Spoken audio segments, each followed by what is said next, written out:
I believe you are quite aware the situation has changed since last we spoke.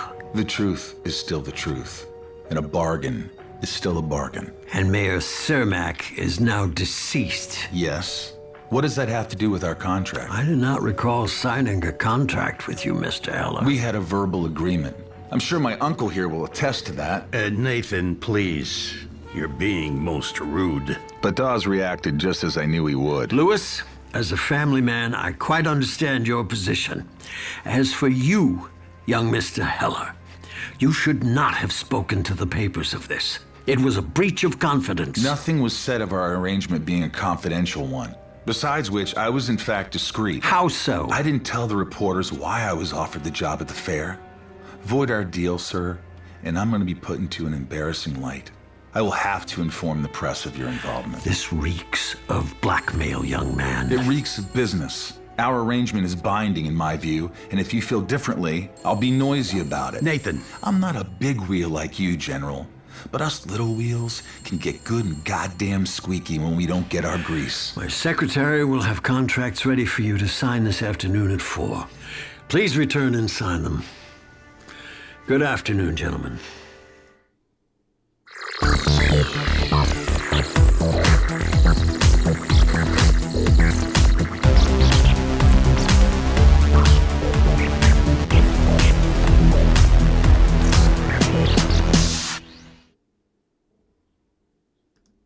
Hey, Let's Get Media. Nope, Let's Get Physical Media? Okay, that's a funny name. Okay, I'm Breck. I directed The Crazies, and I'm really excited that we're coming to physical media with a new HDR transfer this spring. Check it out. All right. Hey, Let's Get Physical Media. I'm so glad there are fans of actually buying DVDs out there. I'm really excited that Crazies will be coming with a new HDR transfer to physical media. To 4K and HDR, ready to show you guys, so check it out. That was terrible. Hey, Let's Get Physical Media. So happy that there are fans of the Crazies out there and fans that are gonna buy the physical disc. We're doing a new HDR transfer, which I'm thrilled to be putting out there, and I hope you guys will check it out.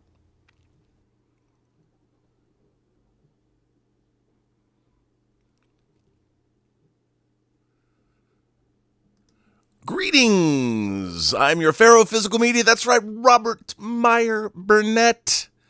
And I want to thank Mr. Breck Eisner, director of The Crazies, which, and I also want to thank Lisa Stevenson and all the folks at Lionsgate Limited. Look at this gorgeous hunka burnin' diseased love. That's right. The Crazies Steelbook has arrived. And you know what? I mean, just look, gaze upon. You know, this is some great design work, and I think it's because it's Lisa Stevenson. You know, she makes sure that they take physical media seriously over at Lionsgate, and The Crazies is out. You can go down into the description on this show, and you can read an essay I wrote about The Crazies. I'm very proud of this essay, actually. So go get it now at Lionsgate Limited. Thank you, Lisa Stevenson. Thank you, Breck Eisner. But a real thanks goes to the great German, the man you come here to see, the man you follow, the man you laugh with, the man you choose to share your life and your times with, all the way from Saarbrücken, Deutschland. On this, may the 4th be with you, it's Dieter Bastian. Well, Rob, what a week we have. We have power outage in Spain. We have Wednesday, when probably Star Wars Theory was calling HR department Star Wars again. Darth Vader, the head of HR department, because in the first chapter, we had a little bit of an R&R, and now we have drug use in Star Wars. We can't have that. And then the weekend came along. Rob and I, myself, we both Thunderbolts, and we both enjoyed it, and probably Rob will be the only one tomorrow on Versus who loved Thunderbolts. And I say, greetings, Imagination Connoisseurs. Dieter here I am, Rocky American, and welcome to the B&B Motel for Let's Get Physical Media. And Rob, why don't we start there? Thunderbolts. I had a great time with it. You know what? I did too. I mean, by the way, I just want to point out, today is fake Star Wars Day. And yes, I'm wearing a shirt that Bobby D gave me last year that I couldn't find until this morning. And the real Star Wars Day is, of course, May 25th. And this year, you can come to this channel and celebrate it with the two of us, because it is the 200th episode of Let's Get Physical Media. May 25th, the real Star Wars Day. We're going to have a cavalcade of guest stars. Maybe I'll finally get Elliot Cohen all the way from the UK to come on the show. I want him to say, hello, dear viewer. I want him to say that live on this show and talk about Criterion's 4K output. We'll talk about Radiance. He's never been on the show before, and we're going to have a lot of other people on the show, too.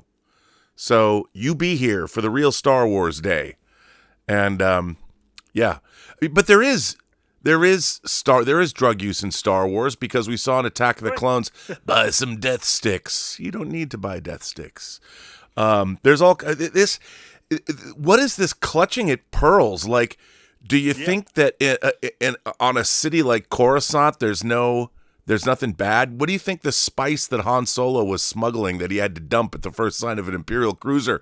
What did you think that spice was? Tea? I mean, come on. I mean, it's so bizarre to me. It's so bizarre to me that you can have crime, you can have bounty hunters, you can have Borgullet, you can have all kinds of crazy stuff, but when the reality of life hits you, it's like, oh my God. Oh my God. And I can only attest. I don't know what's happening in my hair here. Evaluation, Rob. Oh, we're supposed to be talking about Thunderbolts. I'm sorry. Thunderbolts, like you said, I love the smaller scale of the movie. And what I particularly loved, Rob, the movie started and I was thinking, one, the effects are awesome, or this is done for real. And it was done for real, Rob. Yes. You know, we have not an MCU movie where everything is shot in front of a green screen, you know? You could feel it too. Good old practical effects, you know? And for me, I had a good time with it. And like I said, in the super chat, for me, this is easy. If you don't like any of those people, or you're not into any of those characters, or even ask yourself, who are those people? I haven't seen Falcon and the Winter Soldier. I haven't seen, or I hated Black Widow. Thunderbolts will not change your mind about them. But I will really looking forward to Versus, Rob, because I think you are probably the only one tomorrow. Well, I mean, here's what I find. Well, I think that especially in our YouTube pundit space, I think people are starting to drift off. Like, look, you and I always talk about judging something at scale for what it is. And the director of Thunderbolts made a movie called, was it Frank and I, or Robot and Frank, with Frank Langella? Yeah, oh, good movie. You know, and there's an indie sensibility to Thunderbolts that I enjoyed. And I thought, you know, I'm always complaining about what do human beings think about Thanos' snap? You know, what does the world think? And we got to finally, you know, hear these mid-level operatives that are doing the dirty work of Valentina. And I really liked getting in the headspace of Florence Pugh. And I find Florence Pugh, I could look at her face forever. And she brought a level of a caliber of acting to this film that, I mean, it was a star performance put in by a great movie star who's an Academy Award nominated actress, and she did not phone it in. She was terrific. And no one did. For me, no one did. No one did. I mean, I enjoyed watching the whole film. I mean, it's like, do people forget? And I always bring this up, but I keep thinking about something like Jack Shoulder's The Hidden, which is a New Line movie. The Hidden was a relatively low-budget movie that I saw in a theater. I used to go see movies that cost $8 million, you know, put out by New Line back in the 80s, and they were great. The Terminator was a $6.5 million movie in 1984. When you went and saw The Terminator, it was great. Now, if there was no MCU and the Thunderbolts had come out, I think people would have been a genre classic looking at the lives of mid-level operatives, you know, government operatives. I know it was the 36th MCU movie, but it was different than any other MCU movie, and I enjoyed it on that level. I sat in the theater. I sat in a packed house. The theater loved it. People cheered. They laughed. They clapped. Yeah, correct. And it was. I'm like, I don't know what people expect. these films, not every movie is the second coming of, the Messiah. And it's not going to solve all your problems. And I think now it's gotten to the point where everybody's so jaded and so cynical that they can't see an enjoyable experience at the movies when it's right in front of them. I mean, you got to judge a movie on what it is, not what it's not. And if it's not something, and you're judging the movie and it's lacking within the movie, talk about that. But I thought for what the Thunderbolts was, for the scale that it was bringing to the screen, I mean, it was basically set in 3 locations, which I thought was interesting. I mean, that when they were in that facility in the mountain, that was like a third of the movie, and then there was another third of the movie in New York, and it was basically an Avengers Tower, and I thought, and outside the tower, and I'm like, what's not to like about this movie?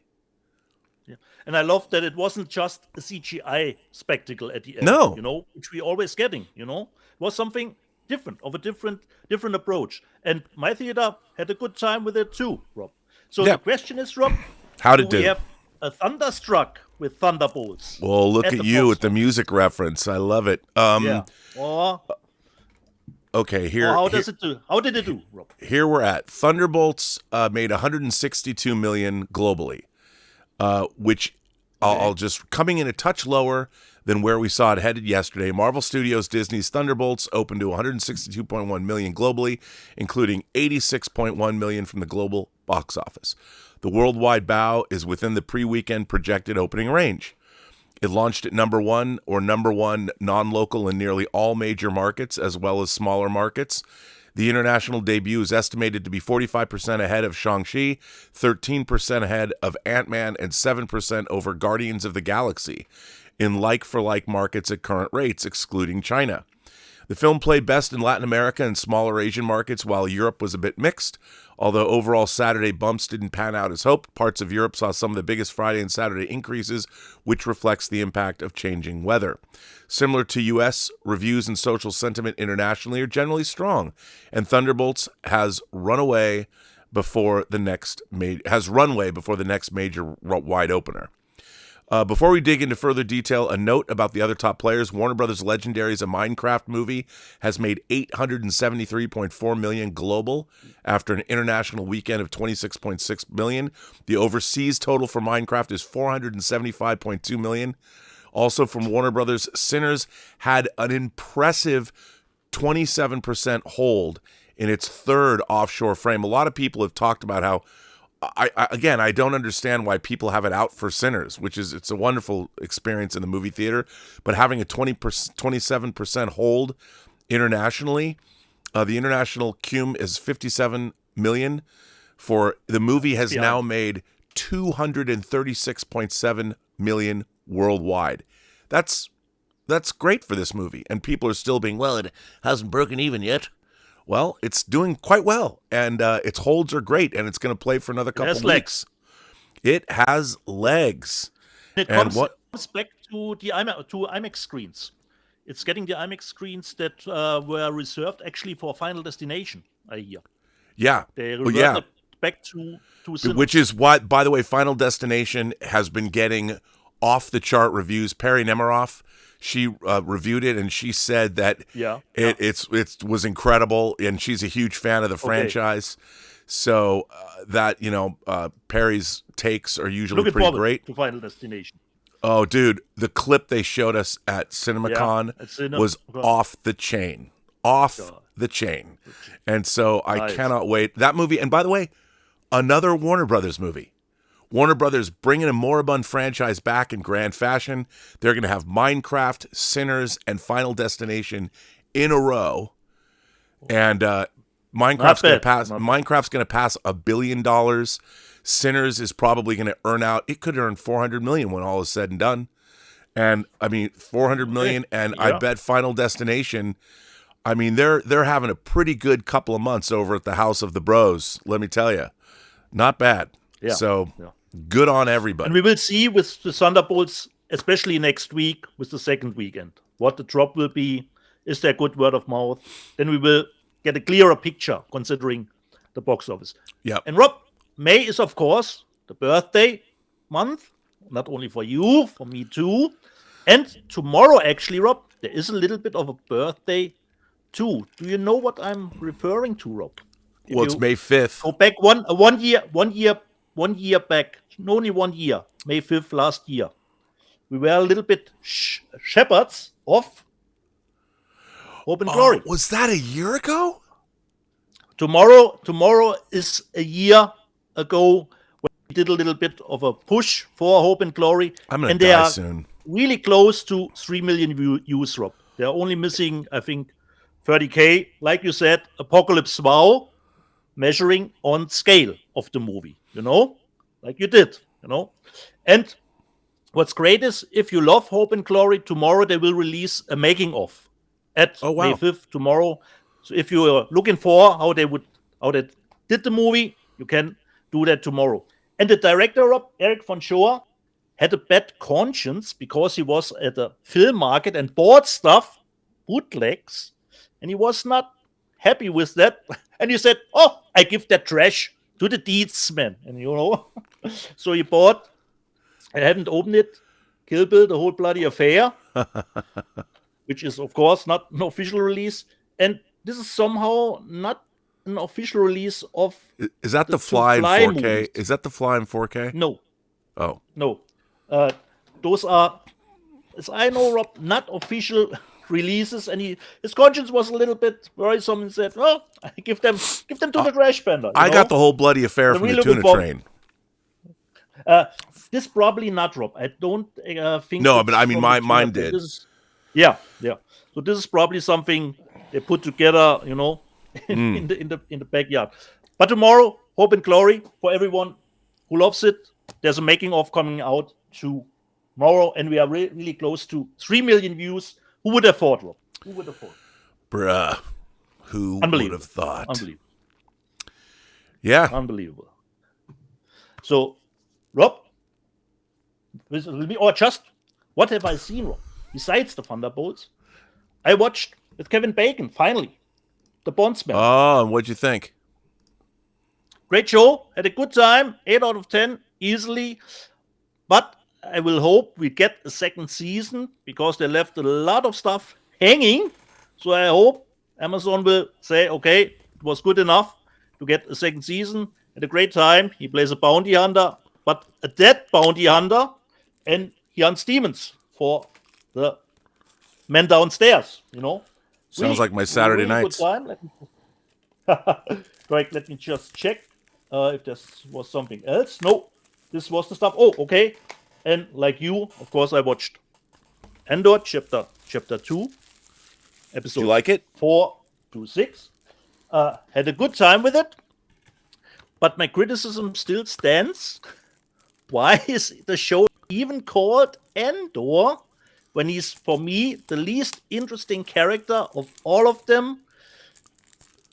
Considering the climax of episode 6, Rob, we have that nice heist, that nice party setting. A little bit spoilery, Rob, but tell the people who was not involved in any of those great sequences. Correct, Rob. Andor was not involved. Well, in it. And I can only hope the other 6 episodes give him his due, because I like all the other stuff, but his story arcs are not doing it for me at all, considering his show is called after him. But the show looks great. Awesome. I love it. Yeah, I know, Rob. I know. Even with the drug use on those episodes. Yeah, I mean, oh gosh, there's no such thing as drug use in the universe. Yeah. I mean, come on. So this is what I have seen, or just 2 other movies, Rob, I have watched. On Blu-ray, I watched Old Guy.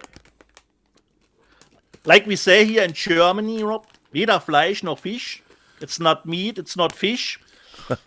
If you come for action, lackluster. If you come for laughs, lackluster. So it's totally in that mid-range scene, forgotten, unfortunately. So well, this unfortunately not a big recommendation. This one, speaking of companion and Megan 2.0 coming around the corner, I finally watched the Megan Fox entry Oh yeah, how was that? Subservient. And pretty nice one. 7.5 out of 10. Good time, like you said. Measuring on scale. It does nothing new to the genre, but what it does it do, it executes pretty well. So I had a good time. If you still looking for more stuff with companions of that kind of topic, you get that with Subservience. This was pretty decent. So this was what I've seen, Rob, this week.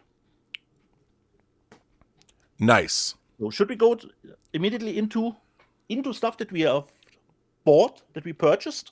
Sure. Okay. Should I start? You want to start? Okay. Well, you know, First I one? could. Oh, go ahead. You go. Okay. You go. You start, Rob. Well, okay. I'll start. You want me to start? Well, You already showed the yeah. I'll start. You know, crazy I'll start with obviously the Crazies Steelbook came out also from Lionsgate Limited. They have revived their Vestron video label. Oh, nice. Lucky McKee's May. Yeah. And again, I do like the foil on this box. Yeah. There's not a reversible cover, but you know, if you like this film, there's a chock-a-block full of special features on it, and I do like that they have brought this label back. So that's pretty cool. And in Cover addition, looks nice. yeah, and in addition, along with the Crazies, this is gorgeous. The new Kick-Ass Steelbook. Ooh. And let me see if I can get this out of here without getting fingered. Look at that. Look at that. Again, Cool idea. I am absolutely loving these Lionsgate Limited Steelbooks. I mean, they're really well thought out. Digital copy. I haven't. So there you go. Inside. One of my favorites, Kickers. This movie is great. I have not checked out the transfer, but I'm sure it's spectacular. Again, I think that, you know, that Lionsgate Limited started up, and they have this initiative to go direct to the consumer.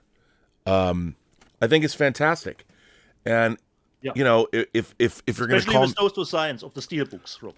yeah, We if have you're going not to gotten a bad apple in the steelbooks no. until this point. No, and I think a lot of that has to do with Lisa Stevenson's leadership and everybody over at Lionsgate allowing them to do that.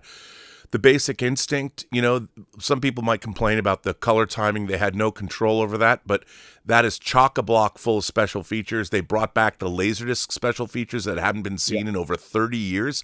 A almost 60-minute interview, quote-unquote, documentary with Vera Hoven and Sharon Stone and Michael Douglas and Gene Triplehorn. It was great to see that come back. I mean, I've held on to my Laserdisc. Now I'll put it in a frame. I never have to play it again because all the special features are now on that disc. And I think, you know, to have a studio start this, and when you think about what they've put out, The Conversation, Apocalypse Now, Kill Bill 1 and 2 Steelbooks, Basic Instinct, King of New York. I mean, these are like the creme de la creme of, they've become cult films, major titles. I think it's fantastic. And I look, I'm hoping for the ninth gate. Come on, Lisa, don't let me down. I want to write an essay. So you go, Lionsgate Limited. And even their logo is great. And I think everything about what they're doing is terrific. We're getting great transfers. I haven't heard any confirmation. Somebody was talking about like the surround channels on King of New York. Have you heard anything more about this? We're messed up or something? I haven't heard anything more about that. I don't know if that's confirmed or not. I'm sure if it is, Lionsgate will fix it. But I'm a huge fan. Huge fan. And let's see what else. I did get a couple of discs from Warner Archive. Side Street, Where Temptation Lurks. Farley Granger.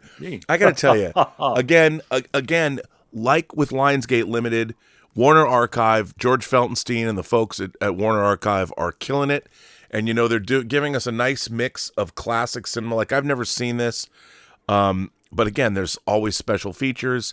The bit rates on these are the highest they can be. And they also, along with this, put out Michael Keaton in Clean and Sober.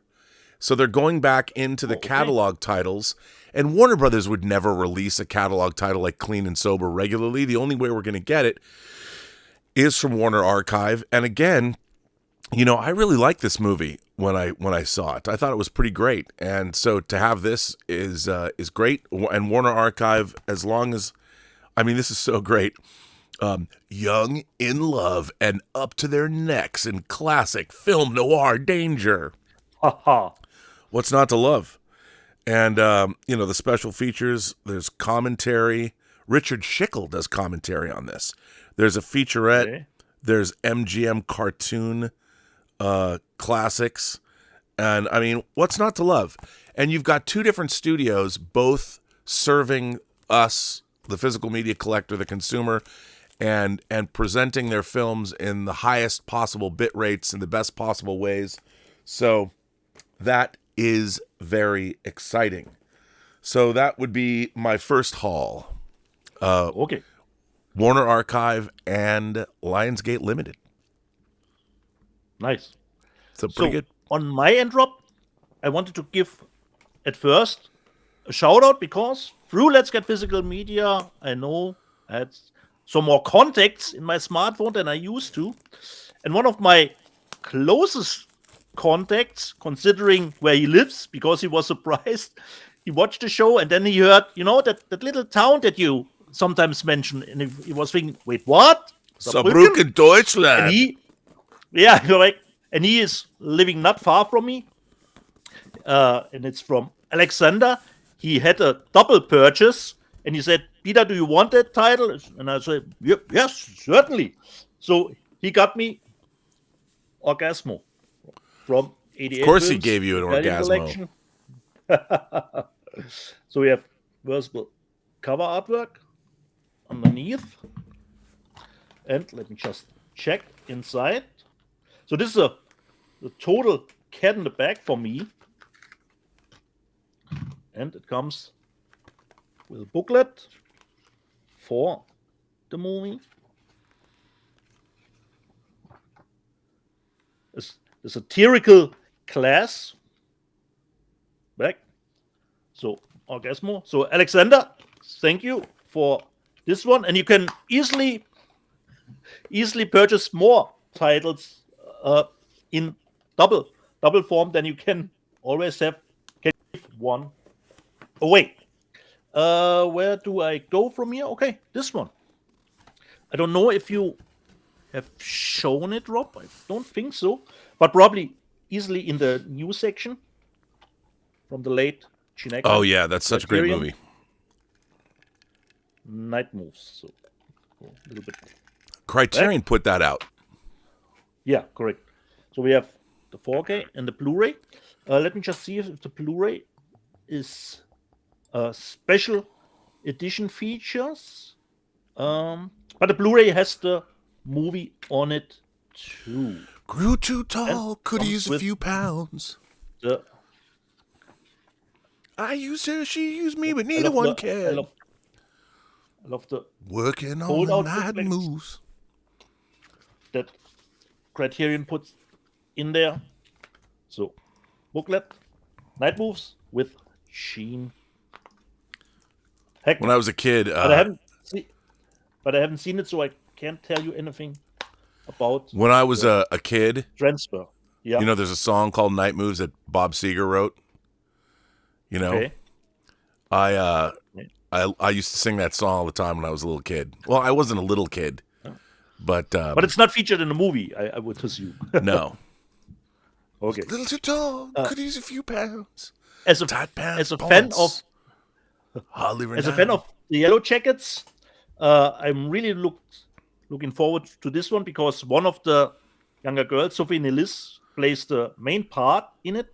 It's called Irina's Secret. This is the German one, so it's called Irina's Geheimnis. And it comes, I was surprised, not only with a Blu-ray, but with a DVD too, because the DVD contains special features and it says 4 hours of bonus material. Considering this is probably, I would assume, something of, yes, a true true story. So, Arena's Secret with Sophie Nellis and Dougray Scott. Arena's Secret. Cat in the Bag for me, Rob, from Third Window Films. It's called A Samurai in Time. Wow, I'd watch that. Become reversible cover artwork. But nothing. Inside is a little bit blank here. But really looking forward to it. Let me just see if I can figure out from what year this movie actually is. I don't find anything specifically here. But it says, actually, it's ABC, so it's code-free, actually. So, A Samurai in Time. Last one of my first haul. Haven't seen this one, so Cat in the Bag for me. With Saoirse Ronan, Outrun. So a little bit of more dramatic stuff here, because we try to have a movie balance, and it had the reversible cover artwork, so I can get rid of the German rating. It says ein Meisterwerk, a masterpiece. I don't know yet. I haven't seen it. Outrun, with Saoirse. Looking forward to that one. First haul from me. Not bad. I got something pretty cool, kind of a one-off thing. Yeah. So sometimes I even forget, like, oh yeah, I ordered that. Correct, Rob. We forget stuff that pre-ordered. So I got especially this. if it's far down the line. Oh, okay, Rob. I wanted to save that for the last Okay. one, at the last minute. Oh, well, okay. So this is the V Cinema Essentials. People might be asking, what is this? So Toei Studios in the 80s made a bunch of direct-to-video crime thrillers. And this is a collection of those crime thrillers. And in typical Arrow fashion, they have done a phenomenal job with this. I mean, this is a great box set. I love this matte finish. Dieter just showed you the films. It's got a tremendous booklet. There's even, if you're a Pinky Violence fan, there's even a female Scorpion movie in here. Female Correct. prisoner Scorpion Death Threat. And as you can see, they're all 18. And now I haven't delved into this because it just showed up. But I mean, The Hitman, Blood Smells Like Roses, Danger Point, The Road to Hell, XX, Beautiful Hunter. Show these covers. These covers are spectacular. Yeah. You can change, because there are always two movies on it. Which cover artwork do you want? You can always have incredible. both. Incredible. Yeah. And I think besides of the female prisoner movie, Rob, the other ones are new to me. And they always come with the poster artwork inside. So this is the only one which has only one movie. So this is the last one. Right. There are 9 movies. Beautiful Hunter. This is only where one movie is featured. Then we have The Hitman, Blood Smells Like Roses, and Danger Point, The Road to Hell. And you can always choose which cover artwork you would. It's a great set. Of the 2 movies. Yeah. Cat in the Bags for me. Besides female Scorpion Prisoner, this is probably the only one. And I haven't seen that. I mean, I have they of course Arrow released the Female Prisoner Scorpion box set before that I have. Those movies are great. The only thing that we should mention, like you said, as far as I know, they were done for TV, so they have 1:33 to 1 aspect ratio. Yep. So just put out the 2 cards here. And on the back, you have always the artworks that they did. Yep. For Great stuff. It's a great box. covers. Great stuff. Yeah. Really looking forward to those movies. I So can't this wait was- to jump right in. All right. Then we have Stranger and Carlos. Stranger and Carlos. And the fact that Arrow chose to put these out, I'm really curious to see them because it probably, I would say it's a vote of confidence in these discs. And especially for us, Rob, it's all about, bullets and betrayal. Betrayal. Well, maybe not so much about betrayal. So we have Crime Hunter and Neo Chinpira. Zoom goes the bullet. There you go. But it's quite cool. Whole thing is quite cool. Yeah. So, damn you, Rob! God damn it! I wanted to present that set, and now you have it. I'm sorry. I'm sorry. I didn't know. We don't coordinate, so it's always a surprise. No, correct. We never talk to each other. want- We never talk about no, what's we want- going on. Yeah, or what we will show. So, Rob has the same one. So, It's Rob, great. Continue. I put my stuff back together here. Well, let's do some super chats. We've got some super chats. Yeah. Stubble McShave sends in a tip and says, on May 25th, Star Wars turns 48. On May 24th, I turned 48. If only Mom could have held on for another couple of hours. Well, in some parts of the world, I guess you would have been there first. But that's cool. I didn't realize that. We'll have to celebrate. We'll have to have Stubble McShave come on our extravaganza and celebrate his birthday. Louis Feliciano says, I'm generally surprised back in 2023 we didn't get a blue is the warmest color 4K for the 10th anniversary. With Criterion doing 4Ks now, do you think we will get one? That film Would is be a great title. a great title. I love Blue is the Warmest Color, not just Yeah. for the obvious reasons, but I find the film to be, that film is devastating. I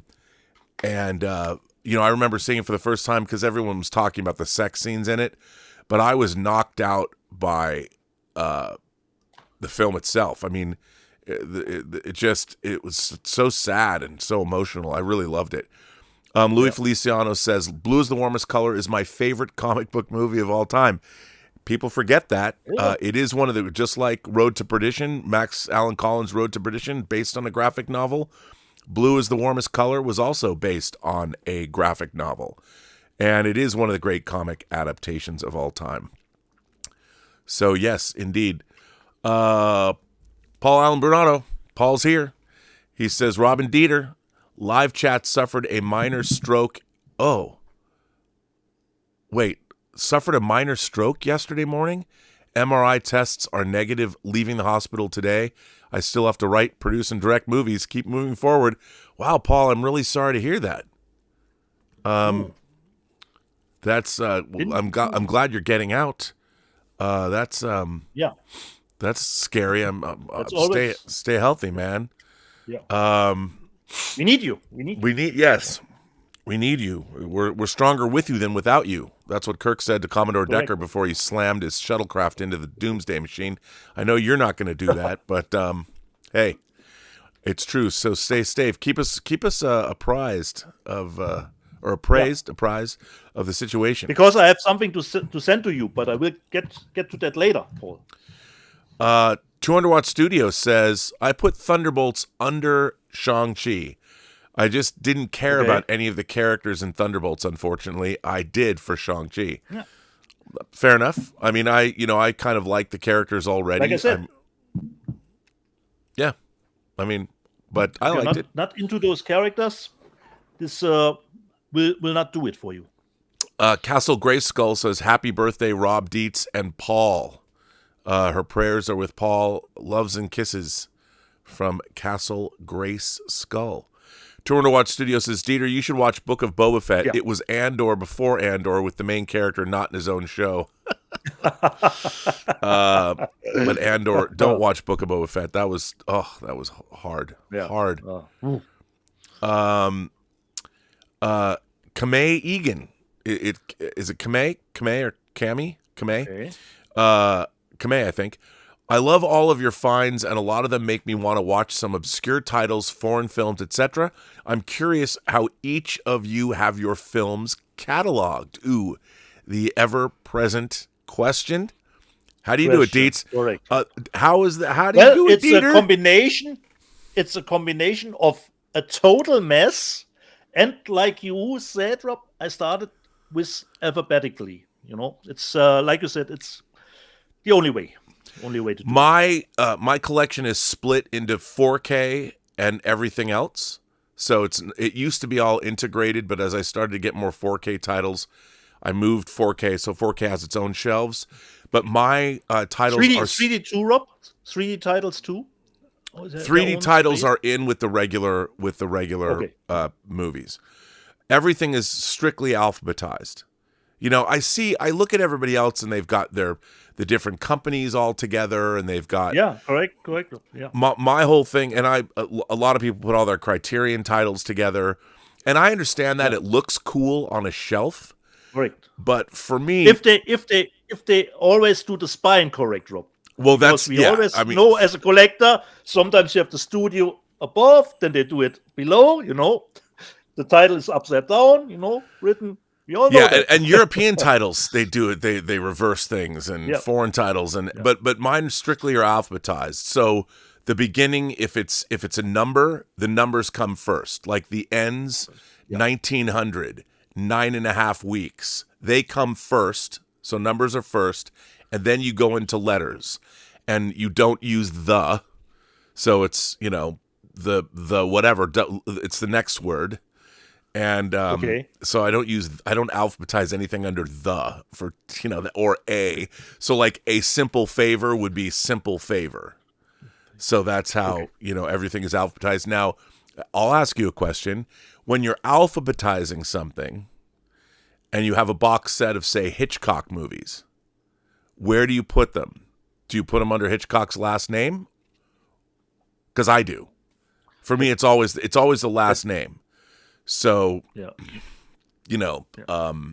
would make sense, Yeah, I always do the last. So keep them yeah. together, But it's also if somebody wants to look at your collection, and they want because you can, I've kind of like, it looks like the Criterion Closet, sort of you walk in and you're on either side. And I I have a platform for I have a table in there and a platform for my laptop. So I really should start broadcasting. I mean, it's just, I want to buy another computer so I don't have to take everything apart and move it over there. But I should get another laptop and get a camera and start broadcasting this show. Maybe I'll do that for our 200th episode. That'll be my goal. Or if you have something like Rob, like Mission Impossible, I put the Mission Impossible movies together. I don't put Rogue Nation under R and Ghost Protocol under G. No, so you put it under Mission Impossible. Now, okay. Here's another. Okay. One through 6 or alphabetized. So yeah, dude, that's the thing. If you have a film series, like so this is interesting. I used to put all the Marvel movies under MCU. But then there got to be so many of them that I'm like, when I moved my 4Ks, I alphabetized the Marvel movies. So I went, it used to be M, and I alphabetized them. But then there was so many, I'm like, you know what? I'm going to start, instead of M, and then I had them in chronological order. Which is I feel like Lloyd Dobler or Lloyd Dobler's Say Anything. What's the name of what's the name of Cusack's character from High Fidelity? When he's rearranging his record collection. How are you doing it? I'm doing it autobiographically, whatever that means. So now all my movies, even the Marvel movies, are alphabetized. So if you want to find Avengers, they're under A. And then it's Avengers, Age of Ultron, Infinity War, and Endgame. Infinity War, Endgame. Okay. I do that. Now, You will find it. You will find it. yeah, I'm just saying. So there you go, Egan. It's tough question. What do you think? How to organize? You know, It's true. Everybody's got a first different. world problems. Yeah, everyone's got a different way. Because some people, I've often thought, well, would I do genre? Because everyone comes over and goes, I want to watch a horror movie, and I'm like, all right, but I don't do that. Because then, are you going to put thrillers? Because sometimes a movie doesn't fit a particular No. cupboard. You could say, oh, this is that kind of movie. Because then, if you're going to do it by genre, then it's like subgenre. I'm going to have horror, body horror. And I have little cards, these plastic cards I got at Amazon that have letters, so they stick out like a library, so you can look down and go, oh, okay, here's where the B's start. And you can, although I need to get more because I don't have those in my 4Ks. I only have them in the Blu-rays, the DVDs. Anyway, this has gone on way especially too horror, long. Rob. You know, body horror, ghost horror, supernatural. Slasher. They don't make Never those ends. cards yet. So Yeah. Walter White Walker says,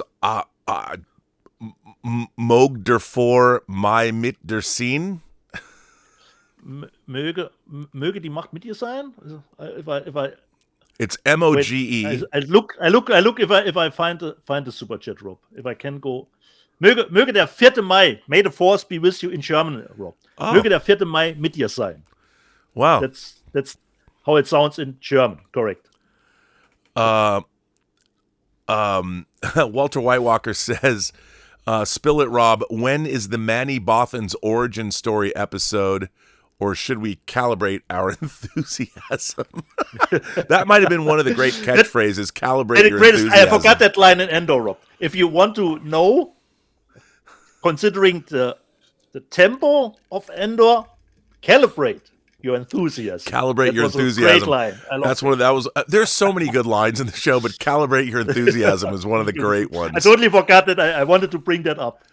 So for those of you who don't know, there was an ongoing joke that I informed Kevin Rubio about, that when it's a Mon Mothma thing too.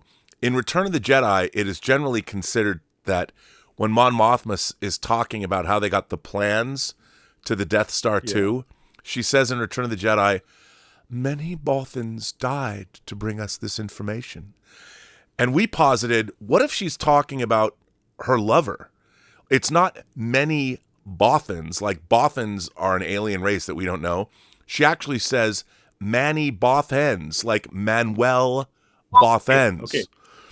So when Kevin was doing his comic Tag and Bink, you meet Manuel Bothans, and they drew him to look like me in the comic. So if you look up on Wikipedia, if you look up Manuel Bothans, it's a comic book version of my face. I'm not kidding. So I am a canonical. I mean, you could. It's not on camera, so he's not canonical. But Manuel Bothans is Mon Mothma's lover, Played and I'll by take you, it. bro. She was quite a bounce, let me tell you. Woo! No, I'm kidding.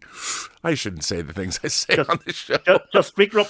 Castle Grayskull asks, what is written on your shirt? More than a fan. Wow. A little bit of Marvel here. Marvel Studios. And I have It's a like- May the like 4th tour be dates with you on the shirt back. on because I'm a the nerd.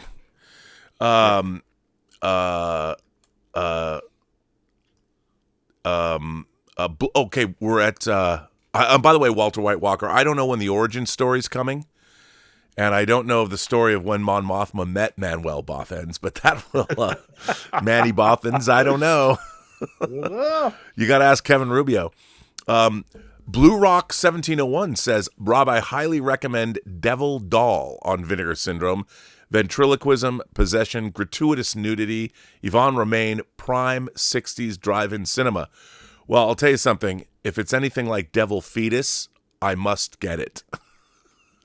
Because I watched me some Devil Fetus, and boy, am I happy I bought that disc. Okay. And Blue Rock 1701 has just become a new member. And you know what? Devil Doll on Vinegar Syndrome, ventriloquism, possession, and gratuitous nudity sold. So, You know I love my 60s and 70s bush porn and bush horror, so I will definitely check that out. Okay, we are caught up as far as, let me just make sure that I've got everybody's, we're caught up. So there's the story of Manuel Bothans. We got to find out. I got to find out more. Yeah. Walter White Walker. Let's see if Endo brings that one up. Yeah. I'm still worried about Paul. I want Paul to be Mondo Bizarro has become an imagination connoisseur, and Poot Shoot Riot. I'm getting it right. I thought it was Poot Shootriot, like Patriot, but it's Poot Shoot Riot has become an imagination connoisseur. So I'm sorry I was mispronouncing your name because it looks like Shootriot, like Patriot, but it's Poot Shoot Riot. So we are caught up with supers and tips. Okay. Nice. Who goes on, Robert? Do you want to show more? Do you want to know more? Show some shit. Show me some stuff, son. Correct. And when it came to the Academy Awards this year, I was totally fine how it all turned out because I love the movie. I got the Criterion Collection of Anora. Now, do you buy these on sale? No, Rob, I have to go to Amazon because I don't think sucks. Criterion is sending internationally. So I have to buy it from Amazon. That means, Rob, this Digi is not in the condition it should be. Oh, no. God. Yeah. Some corners I didn't survive, so I probably will order it again. I was surprised because I pre-order stuff, but I don't always look at the technical specification. I was surprised that it's actually a 3-disc set. So we have the 4K, the Blu-ray, and special features.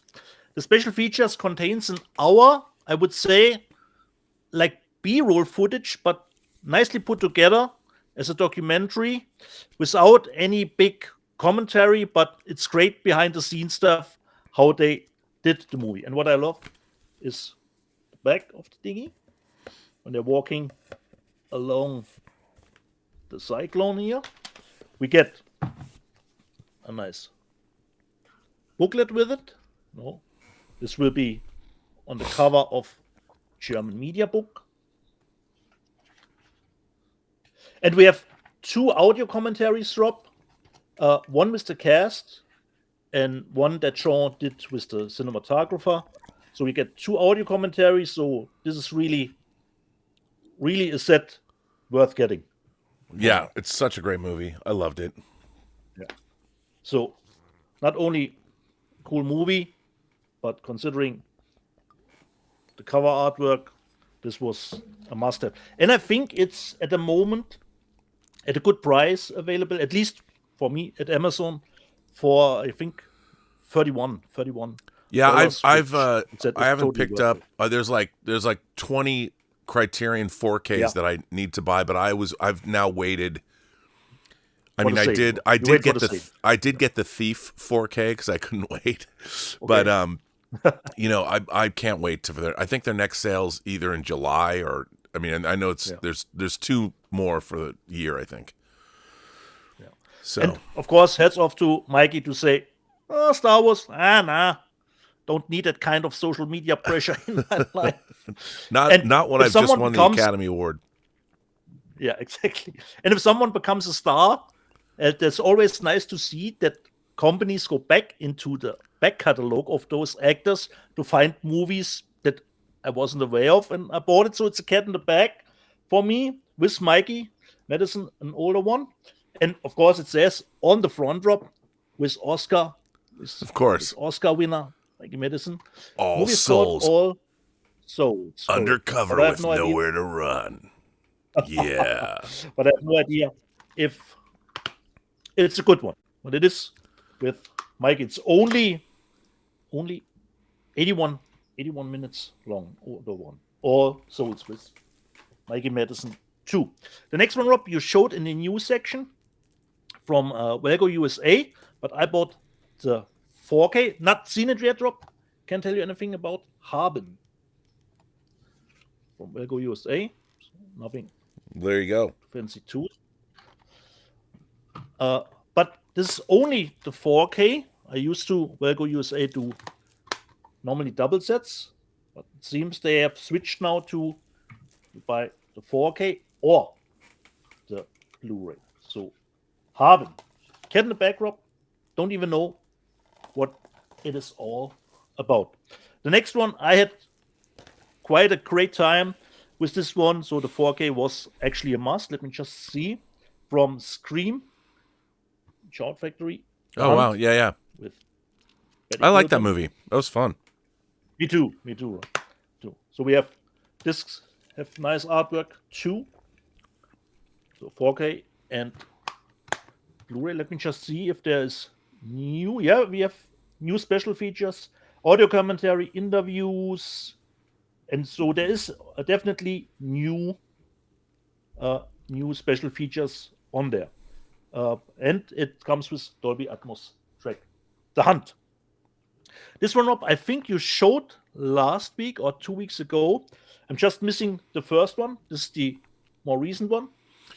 Batman Ninja versus, yeah. It's pretty Cruiser. cool. I This is the watched it. sequel. I watched it. I Oh, you liked watched it. it? Okay. Yeah. Oh, good. nice. This is the sequel to the other one, which always forget the title. This one, Rob, I don't know. I think you've shown it, but for me, of course, this is a must. JCVD, Time Cop. Nothing special to it. 4K from Universal. So I like think that movie. Universal I didn't has- get that. I maybe I'll pick that up. I think. Oh, am I wrong, Rob? Is this? Oh, this is Scream. This is not Kino, Rob. This is Scream. Yeah, that's Shout Scream. Factory who put it out. I'm always, they have the same. Actually, they have the same top here, considering the artworks. So Time Cop with JCVD. So second haul, and there have two or three are left. I give it over to you. Well, giving it over to me is let's see. Hang on, I'm just trying to put some stuff here together. Yeah. I did get a box. Actually, I got a couple boxes, but Almost I did 3 get a million box. people, almost 3 million views. Hope and glory. I did get a box from Yeah. Kino Lorber. Kino Lorber, I love getting my boxes from Kino Lorber. You never know what you're going to get. And Kino Lorber always includes stuff on DVD. And I have to say, there's a couple of things. I get TV shows. Like, I love when they send me foreign TV shows. This is called Fallen, from the people that did The Bridge. So that's pretty cool. Scandinavian, I guess. Then there's The Three Sisters. I have no idea, but hey, check it out. Elizabeth likes this stuff. And then a documentary about Mogwai, the band. Mogwai. That's pretty cool. I love music documentaries. So it's about the band, so I love that. But my favorite DVD that came from them, 3 TV movies from 1977. Ants, Tarantula, and Terror Out of the Skies. I love me some TV. It looks like a triple TV feature. horror. I mean, they're ripping off what was in the theaters and they're making them cheaply for TV. So, was this the early Asylum company, Rob? no, because they actually, there's a book, I forget the name of the book, but there's a book that came out about this. They made some great horror movies for TV. These are not at that level. These are, maybe they're at Asylum level, but they were trying, when they were doing things like The Swarm. So Irwin Allen would make the big Swarm movie, or there'd be Empire of the Ants or whatever. And then they would just do ants for TV. And then Terror Out of the Skies about bees. And then Tarantula's Deadly Cargo. So they would rip off the B movies that were in theaters and put them on, make them even cheaper for TV. But I love this. I love this disc. Thank you, Kino Lorber. These all were owned by Fremantle Entertainment. But there is a lot of, Warner Archive has put out some bangers. Like they put out Bad Ronald. They put out Don't Be Afraid of the Dark. You know, there's a lot of great, but there's a book about these TV movies, but there's all kinds of things. Like, I would love to get Barbara Eden's The Stranger Within. I don't have that. There's one from the late 70s called Cruise into Terror, which has like a breathing sarcophagus that used to freak the hell out of me. I'd love to get that. Killdozer, which is based on a Theodore Sturgeon story. So, hey, you go, Kino Lorber. Give me these 70s TV movies. Yes, I want them. Robert Foxworth is in one of them. Pre-Prophecy. And then they also sent me a few. So, again, Kino Cult. Kino Cult, what? I have never heard the Pete Walker Crime Collection. Okay.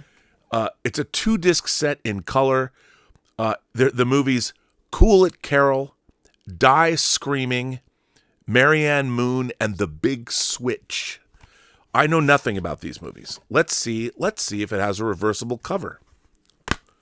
Why, yes, it does.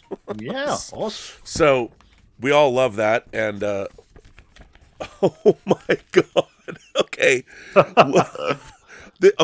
This is why I love Kino Cult. You can decide, Rob. Cool It Carol. Cool It Carol is actually called The Dirtiest Girl I Ever Met. and on the Public notice. It says adults only. Public, conditions of admission. I can't. It's too small to read. But when making the transition from swinging 1960s nudie films to his signature gut-wrenching terror films of the 70s, Pete Walker directed 4 hard-boiled gems of contemporary British noir. Walker's milieu was a criminal underworld of posh London nightclubs and the tawdry amusement halls of Brighton, of bisexuality and brutality, pop stars and pornographers. Die Screaming Marianne stars Susan George, Straw Dog Susan George, as a free-spirited hippie chick caught in a nightmarish plot to rob her of her inheritance. Cool It Carol, a.k.a. The Dirtiest Girl I Ever Met, follows a small-town couple who seek adventure in the big city and find themselves involved in the smut film, whatever. Smut film racket. So, let's go. And then Moon, a.k.a. Man of Violence, is an international heist film starring Michael Latimer as a James Bond-like gun for hire. Amen, Kino Lorber. And this, for those keeping track, this is Kino Cult. It is 29. You know what? This has to be one of the most interesting and unsung series being put out on home video. There is no rhyme or reason. There is no unifying theme other than Kino Cult. I mean, whether they're releasing The Beast Within or now the Pete Walker Crime Collection. You go, Kino Lorber. Maybe I'll have to go back and, I mean, these are all alphabetized, but maybe just for fun, I should just put these random in the middle of my collection under K. I'll just put all the Kino Cult labels, and people will be looking at the alphabetized things, and they'll get to the Kino Cult label and go, why is this completely out of any kind of organization? There's no alphabetizing here. And I'm like, well, that's because Kino Cult demands that kind of interest, because I have no idea what makes them decide to make a Kino Cult collection. But there is a ton of special features on this disc. A ton. And R-rated. It's 378 minutes, and they all span from 1968 to 1971. Nice. And 133, 166, and 178. Yeah. So, okay. There you go. That's exciting, and that's what I love. They also sent me The Amorous Adventures of Mole Flanders, which, again, I don't know much about, 1965. But hey, I mean, Kim Novak, Angela Lansbury, Vittorio De Sica is in this. Leo McKern from The Prisoner. George Sanders from All About Eve. What a cast. I don't know what The Amorous Adventures of Mole Flanders is. I mean, I saw Mole Flanders, the more modern version, but hey, they sent it to me. And then the last thing they sent me, the last thing that Kino Lorber sent me, only one 4K title, but it's a banger. on the streets. The real trick is staying alive. I saw this movie in the theater. This is a sleaze fest par excellence. Vice Squad in 4K. I mean, this is, if you've never seen this movie, it delivers. Reversible cover, and this is chock-a-block full of special features. This is sleazy exploitation at its finest. There's all kinds of stuff on here, and of course, the late Wings Hauser stars and gives a star-making performance in this movie. This movie is a hoot. This is why, I mean, the fact that I can't get, like, Excalibur, or I can't get Contact, or 2010, or Brainstorm, but you can get Vice Squad. You can get Vice Squad in 4K. Thank you, Kino Lorber. Or the Devil Fetus. Well, that's only on Blu-ray, man. I have one more title. But you can get it, Rob. You can get it. You can get it. I have one more title that I'm going to save and show later. Yeah. Okay. So, do we have some super chats? Yes. Otherwise, Yeah, we do. Let's see what we got. Let's see. Kamei Egan says, Dieter, your t-shirt is badass. Nice. Thank you. Shonen Kaiju's been a member for 10 months. Bo Edmonds has been a member for 6 months and says he pre-ordered the Jaws 50th 4K. We're going to get to that. It's in the news section. Yeah, the news section. Yeah. And then Adventure Square says, Dieter, me and decreasing shelf space would like to know, where do you get your disc cover sleeves and which brand are they? And Rob, have you considered using these? So your sleeves, Dieter, where do you get them? There's a Why don't you one more time explain to the folks at home what they are? Well, considering how many titles we purchased, and it was actually Heath from Serial at Midnight who made me aware of this solution. Considering if a movie is just in the normal MRA, there's nothing special to it, no booklet or something.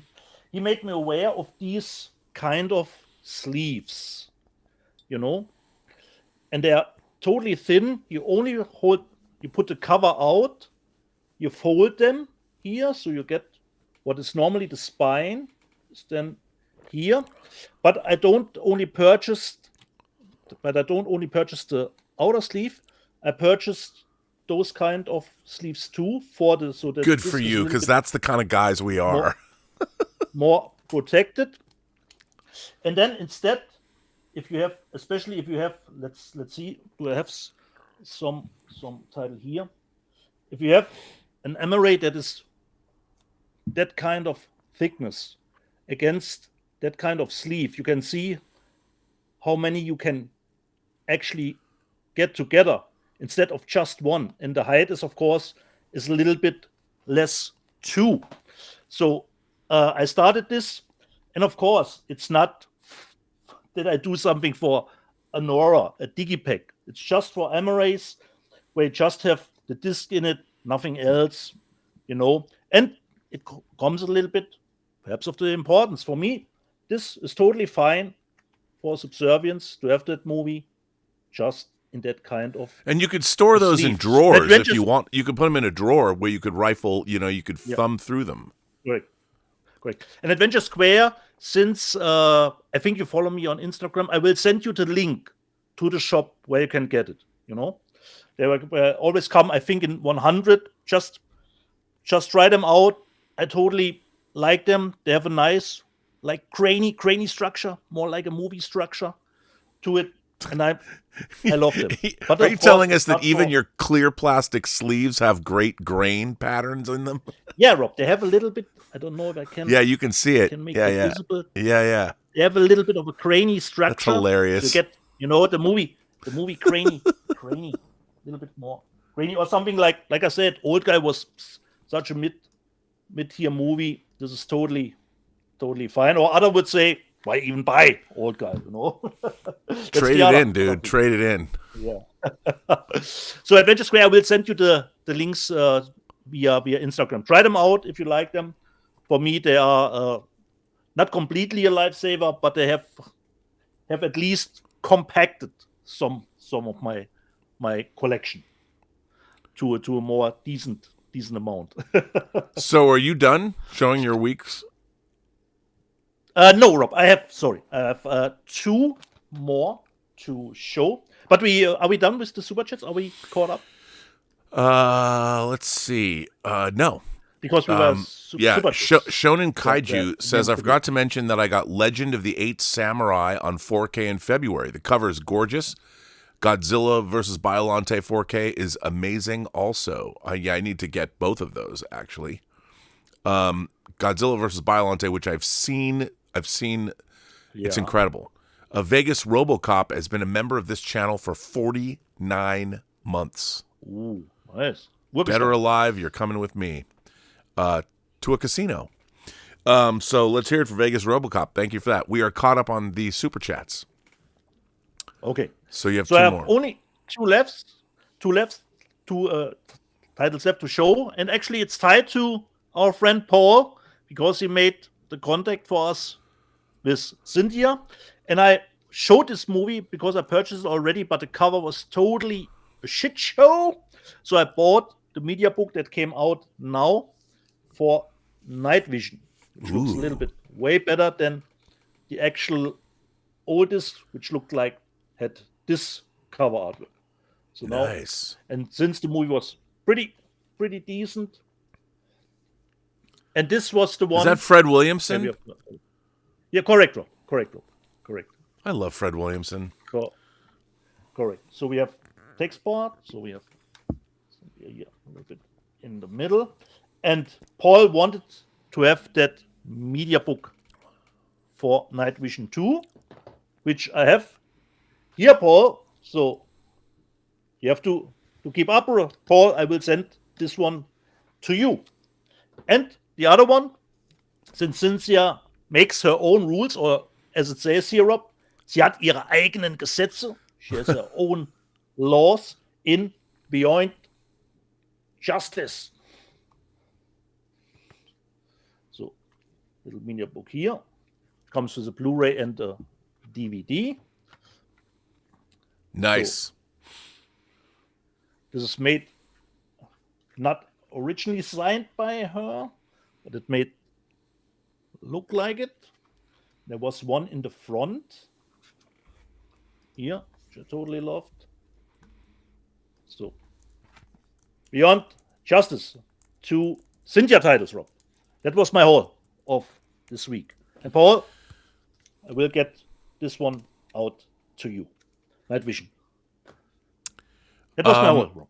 Okay, I've got one more, and this goes to number 1 with a bullet as my favorite release of the year so far. Oh, this is my favorite release of the year. I first saw this movie in the theater in its cut down American version. I want to say in 1983. I saw it at the Crossroads Cinema.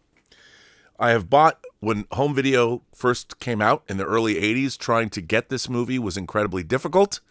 Of course, it has been a mainstay of anybody who is a horror fan. And like we are seeing with 4K, we are seeing the last time I will ever have to buy this movie. This is, and I'll flat out say it, this is one of the most impressive horror releases of all time.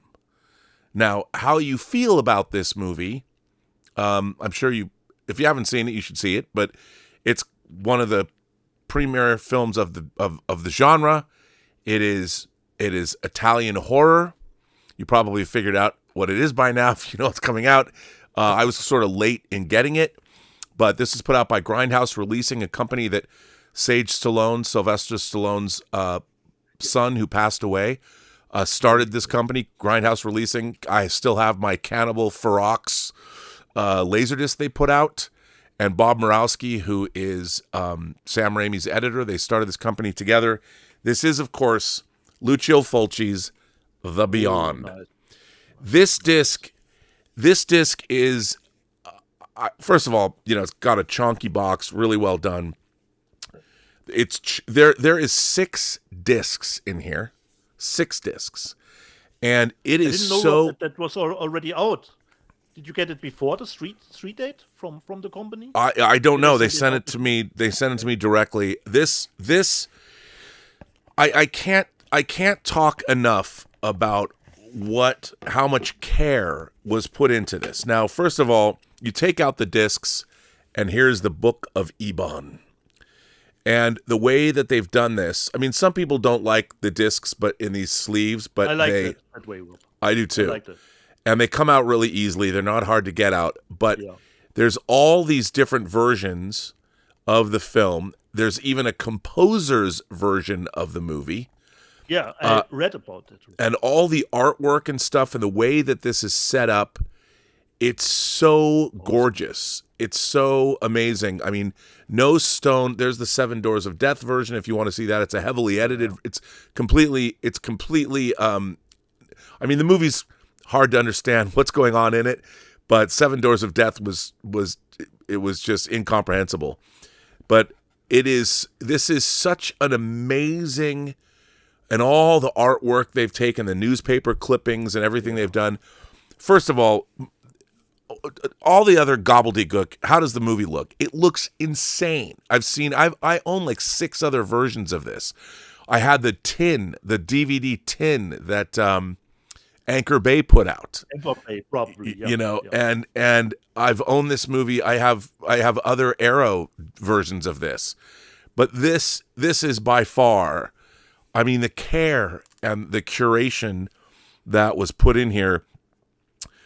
There's the original theatrical version, and then there's the composer's cut, and it's incredible. And the extras and the trailers and documentaries, and there's different extras spread out over the different discs. I mean, it's insane.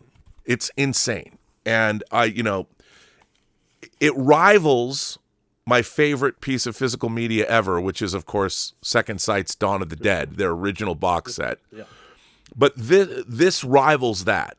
I would say that if you are a horror fan, and a lot of people, I understand, the Beyond is not your jam. There's a lot of American audiences, especially younger audience, that are like, what the fuck is this? Which I totally understand. I totally get that.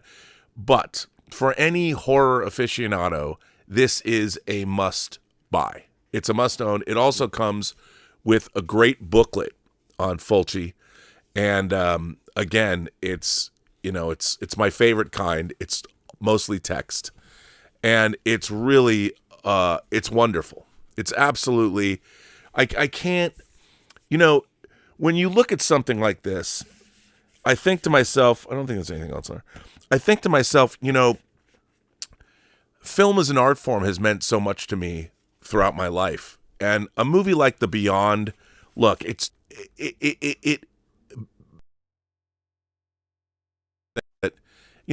was something. Oh wait, it's weird how again we're flickering. I hope we're not. Maybe they just don't like what I'm saying. To see the care that Grindhouse Releasing has put into this is extraordinary. I mean, this shows a love and a respect, not just of Fulci's work and not just of The Beyond, but of the horror genre in general. And this kind of love and respect for cinema is something that I think we're losing. And to see somebody, this was a labor of love for a lot of people. So kudos to you, Grindhouse Releasing, because this, first of all, the transfer is incredible. This whole package is this is the definitive. And since we are talking about space, Rob, it's not too spacey considering there are 6 discs in. Yeah, in this no, set. there's 6 discs in here, and it just is. This is why we collect physical media. It's for releases like this, and Grindhouse is a small company, and they've put out interesting things over the years. It's always been a labor of love for them. This is one of the greatest home video releases, I'll say it, of all time. And this is fantastic. It's fantastic. Awesome. And anybody who's interested, look, I understand, it's not fucking Gone with the Wind. It's not Lawrence of Arabia. It's not Ben-Hur. I get it. It's not. But it is the beyond. Evaluation on scale, Rob. On scale. Yeah, you got to look at it at scale. No one's going to do for Ben-Hur nor should they have to. All right. No one's going to do that. And this is an amazing package. If you are a genre film fan, if you like horror, and you might not even like the movie. If you don't like the movie, don't buy the movie. But if you do, and you want to have a definitive horror collection that spans the last 100 years of cinema, and you're looking to get those significant titles, the top 100 horror titles of all time, this has to be one of them. It's I don't think pre-order, It's pre-order. So there you go, buddy. Awesome. That was my haul for the week. Yeah. By the way, Ignite Films has sent me their big box of Reanimator, and I'm supposed to get it on the 7th, so I'll have it for next week. I'm very curious to dig into that set. I didn't get the deluxe version with the figure and stuff. I got the I got the next one down. But love me some Reanimator. And I'd like to mention that, of course, Jeffrey Combs, Herbert West himself, plays Mayor Anton J. Cermak in True Noir, The Assassination of Anton Cermak, available now at truenoir.co. That's truenoir.co. It's a veritable potpourri of cult figures, and Jeffrey Combs is one of them and delivers one heck of a performance. He's really good. If they gave Academy Awards for acting on audio dramas, he would definitely be nominated for a supporting actor or maybe best actor because he's that good. So there we go. Should we go to the news now? Correct. I think if we are caught up with Super Chats, the news is the next section. Let's see. We've got Secular Monk is celebrating 20 months of membership. Now, we had a big news story this week, and of course, we knew it was coming. Shout has made a deal. Shout for an incredible deal, and I want to read about. They've officially announced and they unveiled their new sub-label. Shout has, of course, Scream Factory, and I wanted to talk about this. This is the biggest, this is huge news. Shout Studios has it. This comes to us from Blu-ray.com, and it was posted on April 28th. Shout Studios has informed us that it is launching Hong Kong Cinema Classics, a new sub-label that will bring to North America various classic and cult Hong Kong films and release them on 4K Blu-ray and 4K and 4K Blu-ray. I mean 4K Blu-ray and Blu-ray. Shout Studios has also provided preliminary street dates for several highly anticipated releases. I showed the Jet Li box set that's coming out last week. It's time for full throttle action and exhilarating movie adventures this summer as Shout Studios unveils Hong Kong Cinema Classics, a new entertainment label spotlighting a treasure trove of Hong Kong's most captivating cinematic masterpieces on digital entertainment platforms in 4K and definitive edition physical releases for collectors' home entertainment shelves.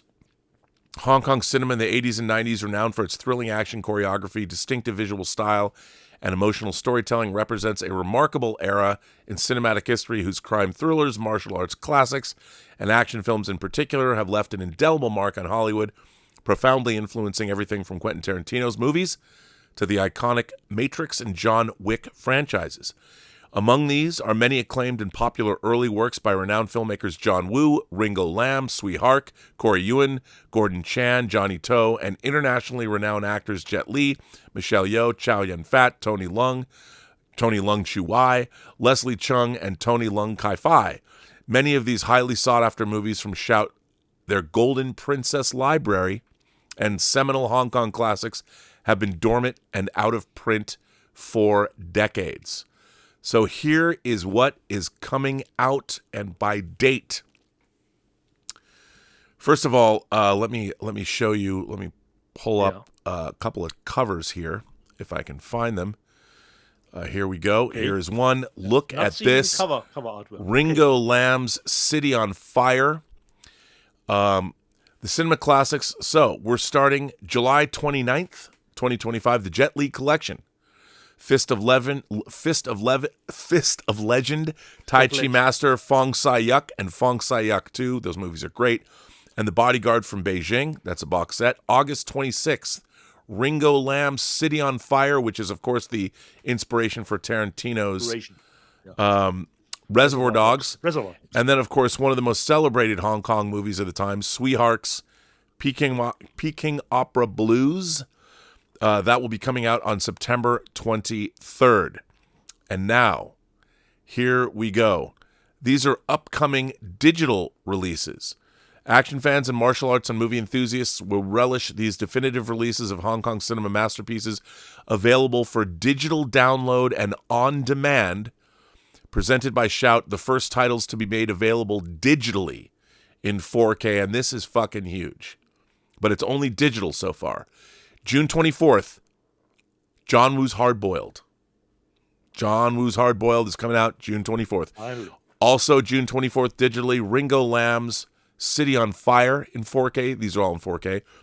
July 8th, John Woo's A Better Tomorrow in 4K. A Better Tomorrow 2 and A Better Tomorrow 3. On July 22nd, Sweethearts Peking Opera Blues in 4K with Bridget Lin. Ooh, yeah. And on July 22nd, John Woo's The Killer in 4K. On August 5th, 2025, A Chinese Ghost Story and A Chinese Ghost Story 2 and A Chinese Ghost Story 3. Now, these are not in 4K.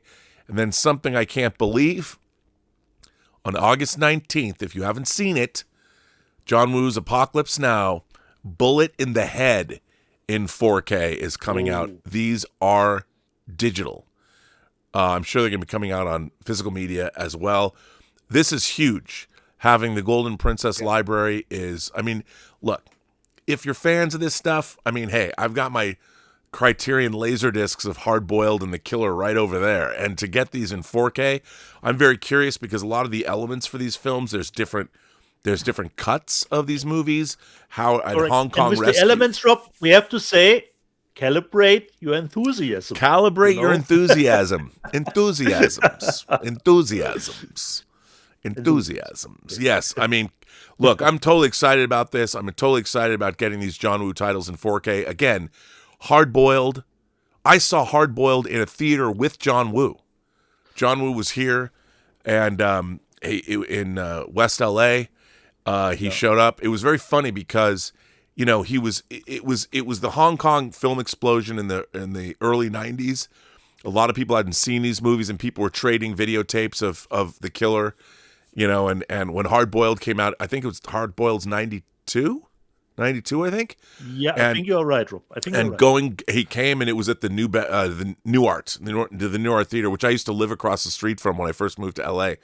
And going there, and he came, and it's very funny. There were two experiences I had with Asian filmmakers at events, and one was John Woo. I mean, that theater went fucking bananas. Like, it was, you know, it was all LA geeks. You know, and when you move to LA, when I moved to LA in 88, you started seeing all of these people at the same events.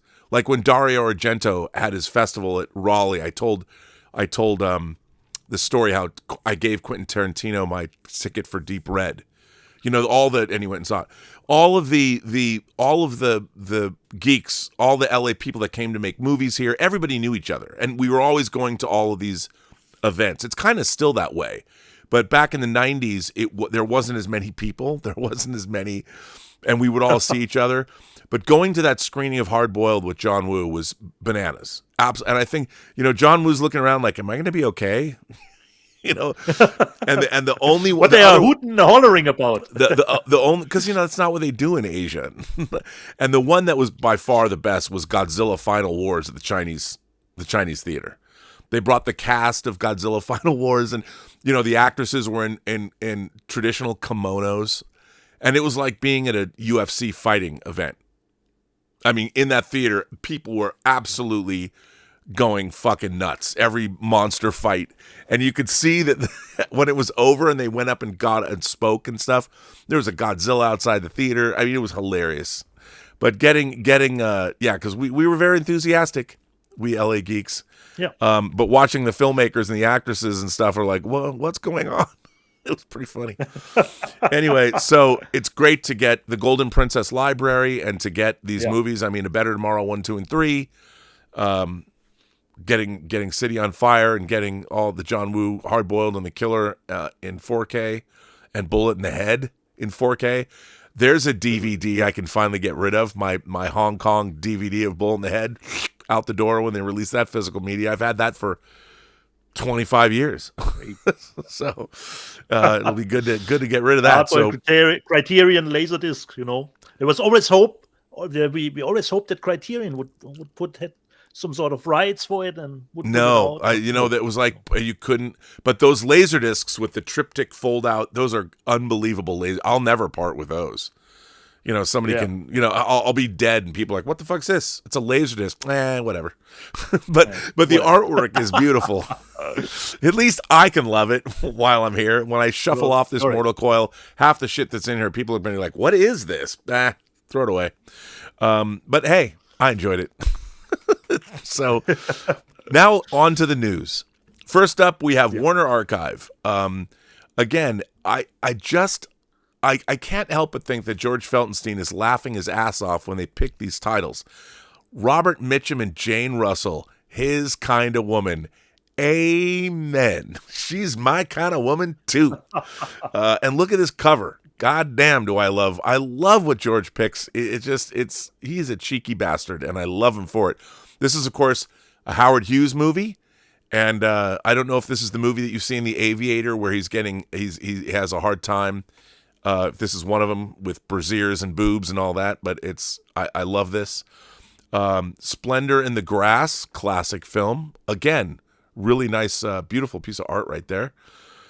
Then we have Executive Suite, shenanigans in the Executive Suite. I mean, there's a recurring theme here. Whenever I think that I love seeing what Warner Archive decides to release, because they're clearly, that's why I think George Feltenstein's having more fun than a lot of people even know he is, because these titles, man.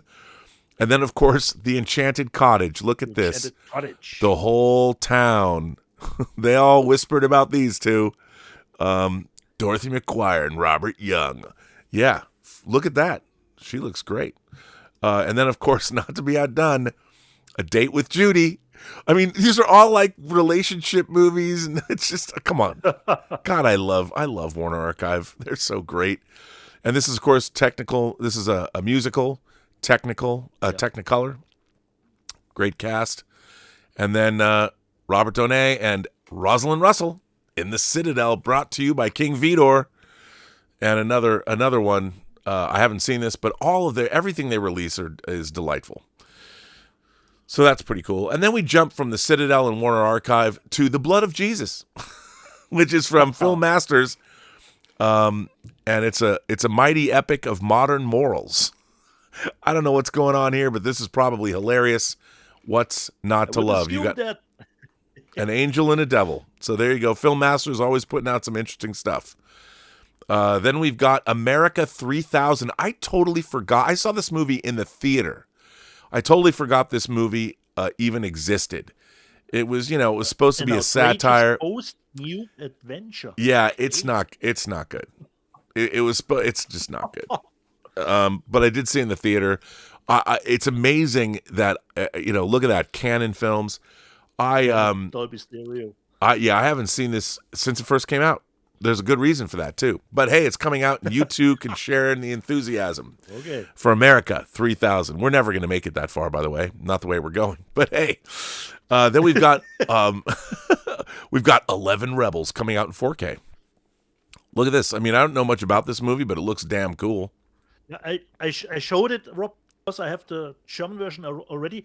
I don't know if it's a problem, but this is only the international version. The German, it's not a 4K, it's just a Blu-ray, but contains the longer Japanese cut on it too.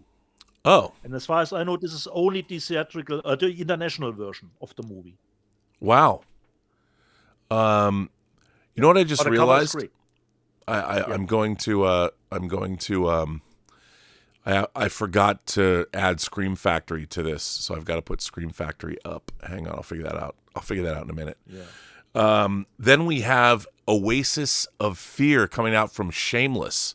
Shameless always puts out some crazy stuff, and this looks like it's. I don't know anything about this movie, but Shameless has always put out. They don't really let you down. So let me read to you about Oasis of Fear. British Shameless Entertainment is a British label. And Shameless Entertainment has informed us that it's preparing a Blu-ray release of Umberto Lenzi's Oasis of Fear, a.k.a. An Ideal Place to Kill, from 1971, starring Ornella Muti. If you know her, she played Princess Ardala in Flash Gordon, Irene Pappas, Ray Lovelock, Sal Borghese, and Umberto Rao. And from cult maestro Umberto Lenzi, the notorious architect of Italian shock cinema behind depravity classics like Cannibal Ferox, which I just mentioned, Almost Human, comes the long-neglected, provocative home invasion thriller Oasis of Fear. Straw Dogs, anyone? Where Lenzi expertly balances explicit shocks with genuine suspense, cool, calculated, and chic. It's a steamy, boundary-pushing story, reveals Ornella Muti, the ever-mesmerizing Italian screen icon. In a revelatory new interview exclusive to this release, Lenzi captures how rapidly society was changing, the freedom and danger that came with it, sizzling with magnetic performances. Oasis of Fear stars the luminous, moody, and dashing cult favorite Ray Lovelock as the free-spirited hippies funding their Italian adventure by selling provocative, erotic photos of themselves. It sounds like today. When the police shut down their operation, they seek refuge in a secluded villa owned by Barbara, a wealthy widow whose sophisticated charm hides sinister intentions.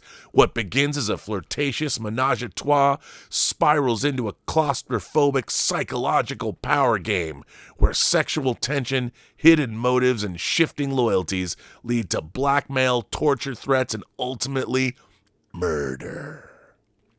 It stands, apparently, as a quintessential piece of provocative 1970s Italian exploitation cinema. Yes, please. There you go. Then we got Sleeping Beauty coming out, which, hey, it's Sleeping Beauty. And isn't that the chick from American Gods? You know? Then we have Separate But Equal, Sidney Poitier, which, again, coming out in Australia. And it's a miniseries, which is interesting. Now we've got some pretty interesting titles coming out from Vinegar Syndrome. The Golden Child. I want the knife. The Golden Child's coming out. They're still raiding the Paramount Library, giving a big 4K special to this, which is very exciting if you like The Golden Child. But I think one of the most interesting things that Vinegar Syndrome has put out lately, if not ever, is the movie Dirty Work. Now, this was a film that was directed by Bob Saget, and what's really interesting about this is the film was heavily edited for content. So they, I don't know. I saw this movie and I thought it was okay, but they have spent a laborious amount of time creating a new version of all of the stuff that was cut out of the movie. And so that's pretty exciting. And they've made. I love the tagline, Rob. Revenge is sweet and surprisingly affordable. Yeah, I mean, if you look, so all the good stuff has been put back in the movie, and definitely it's worth picking up if only to see the new version. They have a whole video on how they painstakingly recreated the film and the lengths they had to go to do it. And then they've got, believe it or not, it's not a great movie, but to complete your William Friedkin collection, they're putting out Jade in 4K. And you know me, and I love my Billy Friedkin, Hurricane Billy. So and rest in peace. He followed me on Twitter. Have to get this. Why not, right? And then of course, Kino Lorber is putting out one of the great westerns of all time, Shane, Van Heflin, Gene Arthur, Alan Ladd, George Stevens production. Who doesn't want to have this? It's one of the most definitive westerns of all time. You got to have Shane. Then we've got coming to us from Shout Select, Jim Carrey and Ace Ventura, Pet Detective. All right. Champagne and Caviar is coming to us from Flicker Alley. These are 4 Weimar Republic comedies from 1931 and 1932, before your country descended into fascism. The Weimar Republic, one of the most creative periods of the 20th century anywhere. It's too bad you guys went from the Bauhaus School, Champagne and Caviar, to, extermination camps. But hey, you can get champagne and change, Rob. That's what happens. Probably because of this set right here. Degenerate art. But from the Weimar Republic, I want to know, how funny was Germany in 1931 and 1932? You can find out with this set. I have no idea. We're going to find out. Okay. Wait. Swimming to Cambodia's. Cinematograph is putting that out. There's no picture. I didn't mean to. Spalding Gray's monologue film. Pretty neat that they're putting that out. They're also, Cinematograph is, of course, the sister label to Vinegar Syndrome. They put out some great stuff. They're the people that brought us Little Darlings and Going South.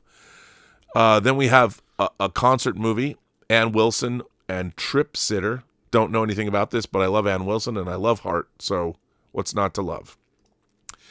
Then, this is really interesting. Andrei Zlewski, however you pronounce his name, his science fiction film On the Silver Globe, which was never finished, is being put out in a new definitive 4K box set. Now, this has been previously released before by Film Masters, and definitely worth picking up because, and this is coming to us from Mondo Vision, which is really interesting that they're putting this out. This comes out on May 31st. Getting this in 4K, it's pretty interesting. And it was supposed to come out in 2012, but Mondo Vision is humbled to finally reveal this true labor of love. For the first time ever, Andrei Zalewski's legendary science fiction epic, On the Silver Globe from 77 and 87, arrives in North America in its first official release and makes its worldwide debut on 4K. This stunning 4K restoration, supervised and approved by the film's original cinematographer, brings the film to life like never before. Uncut, uncensored, uncompromised, presented in its original 1:6:6 aspect ratio and featuring the original Polish mono. That'll make damn fool idealistic crusader happy. This meticulously authored triple-layer UHD preserves the haunting textures and raw visual power of one of cinema's most mythic, misunderstood masterpieces. And there is a ton of shit on here. So if you've never seen this movie, it is wild. It's one of the wildest science fiction films ever made. And it looks to be one heck of a release. This might actually go up there with The Beyond, and definitely looking at what they're going to put in it. I mean, look at this. This is all part of the release. So this is really, really exciting. And if you're interested, I mean, this is, hey, it'd make a great double feature with Zardoz, if that's your thing. So a lot of great stuff coming. This is from Mondo. They did, if it's the same Mondo, they did an amazing release of his film Possession, his horror film Possession, like, I want to say 15 years ago, 10, 15 years ago. It came in like a furry box that I have. It's pretty good. So that's really exciting. And then Looney Tunes Collector's Vault Volume 1 coming to us again from Looney Tunes Warner Archive. I don't know why I misput that there, but I did. And then, of course, The Day the Earth Blew Up, the Looney Tunes film they sold to Ketchup. Yeah. And that's coming out now, the Looney Tunes movie. They're putting that out on Blu-ray, so that's cool. And then we have 2, not one, Dieter, but 2 50th anniversary releases coming out. The first being science fiction, the Rocky Horror Picture Show. The 50th anniversary of the Rocky Horror, I can't believe it, but the 50th anniversary of the Rocky Horror Picture Show coming to you from Disney. Disney and 20th Century Studios have revealed that they will celebrate the 50th anniversary of the Rocky Horror Picture Show with a brand new 4K restoration, which will be released on 4K later this year. This year marks the 50th anniversary. This is their statement of the Rocky Horror Picture Show, the genre-defying cult classic that transformed midnight cinema and inspired a global phenomenon. And, of course, to celebrate the 50th anniversary, this newly restored and remastered version of the Rocky Horror Picture Show will be unleashed in breathtaking 4K HD and have the debut of a dazzling new anniversary logo. Overseen by the Walt Disney Restoration Team, the 10-month project included a meticulous digital scan and preservation process that ensures every frame of the cult classic is presented in unprecedented clarity and vibrancy. The restoration also features a newly mixed, this is exciting, Dolby Atmos audio track, bringing enhanced depth and dimension to the film's iconic soundtrack. For purists and longtime fans, especially for the damn fool idealistic crusader, the original mono audio has been fully restored as well. That's a red flag. He doesn't like it when things are restored. Allowing audiences to experience the film exactly as it was heard when it was premiered 5 decades ago. So here you go. And that is coming out. The 50th anniversary, all the bells and whistles. Amazing. And then, not to be it doesn't get the short shrift. Yep. Jaws. This 4K restoration was already a banger, but this is the 50th anniversary Jaws Steelbook coming out. You know what? How many times have you bought this movie in your life? I bought the VHS of this movie. It was MCA. It was like $100. And you know what? I'm going to buy this again. Me too. And I will, just because. Why not? Even if I'm a little bit split on the design of the Steelbook. I love it on one end. Yeah. But the original artwork is such an iconic poster motive. So I'm 50-50 on it.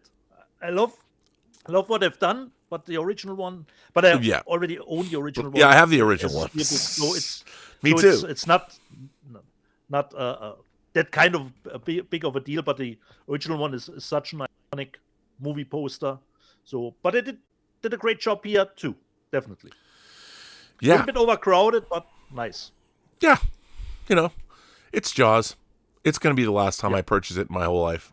So why not buy it one more time? Then we have this little slice of heaven, Dr. Jekyll and the Werewolf.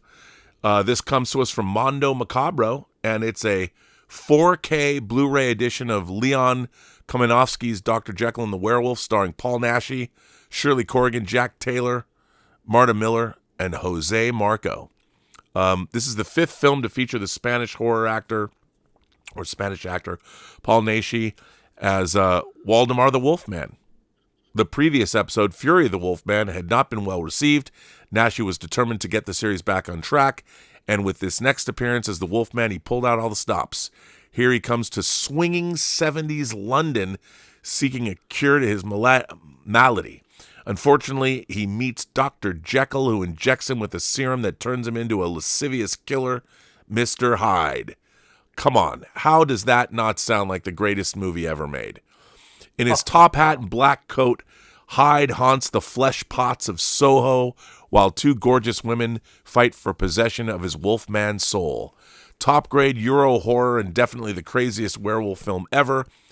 The release includes the Spanish cut and the rarely seen export version of the film. You've got me, a werewolf who turns into Dr. Jekyll. Come on now, what's not to love? I don't know.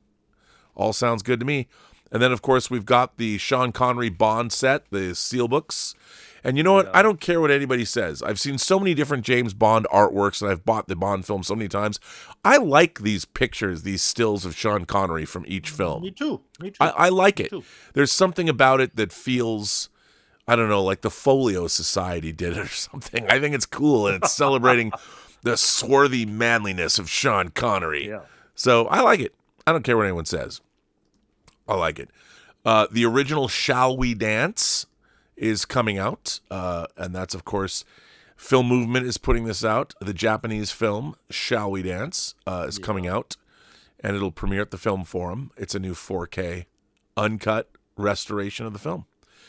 And how cool is that? Roger Ebert finds it enormously entertaining. He does. We shall dance. And then finally, Eric Binford lives for the movies, and sometimes he kills for them too. Fade to Black. Mickey Rourke is in this movie. Yeah, Binford. I really like this movie. Of course, Vinegar Syndrome put this out already, but it's coming out from Shout. I think they didn't put it out in 4K, though. I think they only put it out on Blu-ray. Maybe they put it out in 4K. I don't remember. But I always like this movie. This movie is kind of crazy. It's definitely an offbeat. Dennis Christopher coming at you from Breaking Away. And what's not to love? Fade to Black. Love it. And there we go, Deets. That's all the news that's fit to print. Nice. Get your wallets out, kids. There's lots of physical media coming our way. Woohoo! So you didn't have sales charts for this weekend? I do. The top 10? I forgot, but I have to get I forgot to get Scream Factory, Shout Factory. I'm trying to get this. Let me find that. I forgot to pull their new releases, and let me see if I can do this because I want to. Because so Scream Factory and Shout Factory have more stuff coming. You know what? I didn't pull the pictures. Let me see if I can. Let me give you a full frame version if I can just throw this up, and I will do that. Let's see, media files. Oh, you know what I have to do? I have to do this. I have to do it differently. I have to add a screen capture, new screen capture, and just give me a minute, and I will get up here and screen capture this so you can see it. There we go. Now let me blow it up. OS Sophia, we had Umberto Lenzi on our show already. No, that you showed in the new section. Orgasmo. Yes. From Lenzi 2. Sorry, let me put that down. Why can't I take that? Okay. So, what do we got from Scream Factory? I showed you Battle Beyond the Stars, which I love in 4K. Very exciting. That's coming out. Strangers with Candy is coming out. I already showed you Ace Ventura Pet Detective. Then we've got what is this? I don't know what that, it's a steelbook as well. The Last Voyage of the Demeter, we've talked about coming out in 4K. RoboCop 2, which this wonderful cover was starting some controversy, quote unquote wonderful. I don't know if it's so wonderful. Then we've got Wallace and Gromit coming out in a big box set. One of the most uplifting family films ever made, Grave of the Fireflies, the feel-good film of 2025, coming out in a steelbook and in a regular edition. Abigail, coming out in a 4K version. Alexander Revisited, the final cut, Oliver Stone's ongoing collaboration with Scream Factory. I'm not going to lie, I kind of like this movie. And then, of course, Primary Colors. John Travolta as Bill Clinton. But, Battle Beyond the Stars. Excited to get this. I've always loved this film, and I can't wait to get it in 4K. It's a lot of fun. So there you go. And let's look at the sales charts, which I forgot to do. Okay. Sonic the Hedgehog 3. This is Blu-ray. This is all formats. Tombstone, number 2. Godzilla Minus 1, number 3. The Terminator, number 4. Batman Ninja versus the Yakuza League, number 5. Gladiator 2, number 6. Blazing Saddles, number 7. Mufasa, The Lion King, number 8. Legend? Really? Yeah. Ridley Scott's Legend with Tom Cruise? Okay. Wow. And then, of course, Flight Risk is number 10. Must be a Schnäppchen, Rob. Must be a Schnäppchen. Wild. And then, let's see, what do we got here? We got the top-selling 4K discs. We got Sonic the Hedgehog, Tombstone, Godzilla Minus 1, Gladiator 2, Blazing Saddles, Blade Runner, The Final Cut. That must be a Schnäppchen too. Lord of the Rings, The War of the Rohirrim is number 8. 2001, A Space Odyssey is number 9. And Inglourious Bastards, again, from Arrow and Universal, is number 10. So there you go. Nice. And that's Nicely done. That's it. Okay. So now is all the news that's fit to print. If you want, you can take a break a little bit. And I Well, let me do a few more. Yeah. Played Out sends in a super chat and says, "Rob, may the 4th Okay. be with you. Hardy har." And Paul Allen Bernardo says, Paul says, "I miss the Galaxy Theater in Hollywood from the 1990s, which of course is a location in the wonderful cult movie that stars William Shatner, Free Enterprise. There's a scene where the characters come out of the Galaxy Theater in Free Enterprise. I know, Dieter, it's a favorite of yours. Maybe it will someday I probably release remember that scene. a 4K. Who knows? Maybe one day it'll come out in 4K. I wouldn't know anything about that, but one can hope. So I guess that means I will turn you over to the live chat from last week. Chat readout from last week. And I say, previously on Let's Get Physical Media. Altmetall was in the chat and said in German, Abend, Herr Nachbar, was sehe ich da? Will Saarbrücken etwa aufsteigen? And what he means is that our soccer team from Saarbrücken is pretty up there. There would be a chance that they could climb into the next league, but I don't think Altmetall I don't think they will quite make that jump. But fingers crossed. Marvel Star Wars Fanatic 6. Man, I saw the Revenge of the Sith in theaters twice this weekend for its 20th anniversary, and it was amazing. Revenge of the Sith is my favorite movie of all time. Okay. The Alex Sorber. I watched both Dirty Harry and Outlaw Josie Wales 4K steals yesterday. Both still great films and beautiful new transfers. That's good to know. Joe P. Where's the Fast and Furious versus Jurassic Park movie? I don't know if it's still in the cards, but who knows? Albion. Sinners was okay. First hour, very slow. Altmetall. So I started with Endor, and it's slow. It's exactly how the opening credits appear, how its title appear. That gives you immediately the tempo of the show. BCH. Revenge of the Sith, my 5th favorite Star Wars movie. Paul and Brunotto. I liked The Legend of Oki. Nice, because I have that movie on pre-order. Clarence Maxwell. That endless gushing over this flick is kind of suspect. I think he was speaking about Sinners. Eucalyptus. Hoping the next Black Panther movie is good as the Sinners. I hope that too. Sentai Ranger Donnie. I love format changes as well, as do I, if they are done nicely. If I get just a quick 2-second aspect ratio change, that's nonsense. Robert Thomas Watson.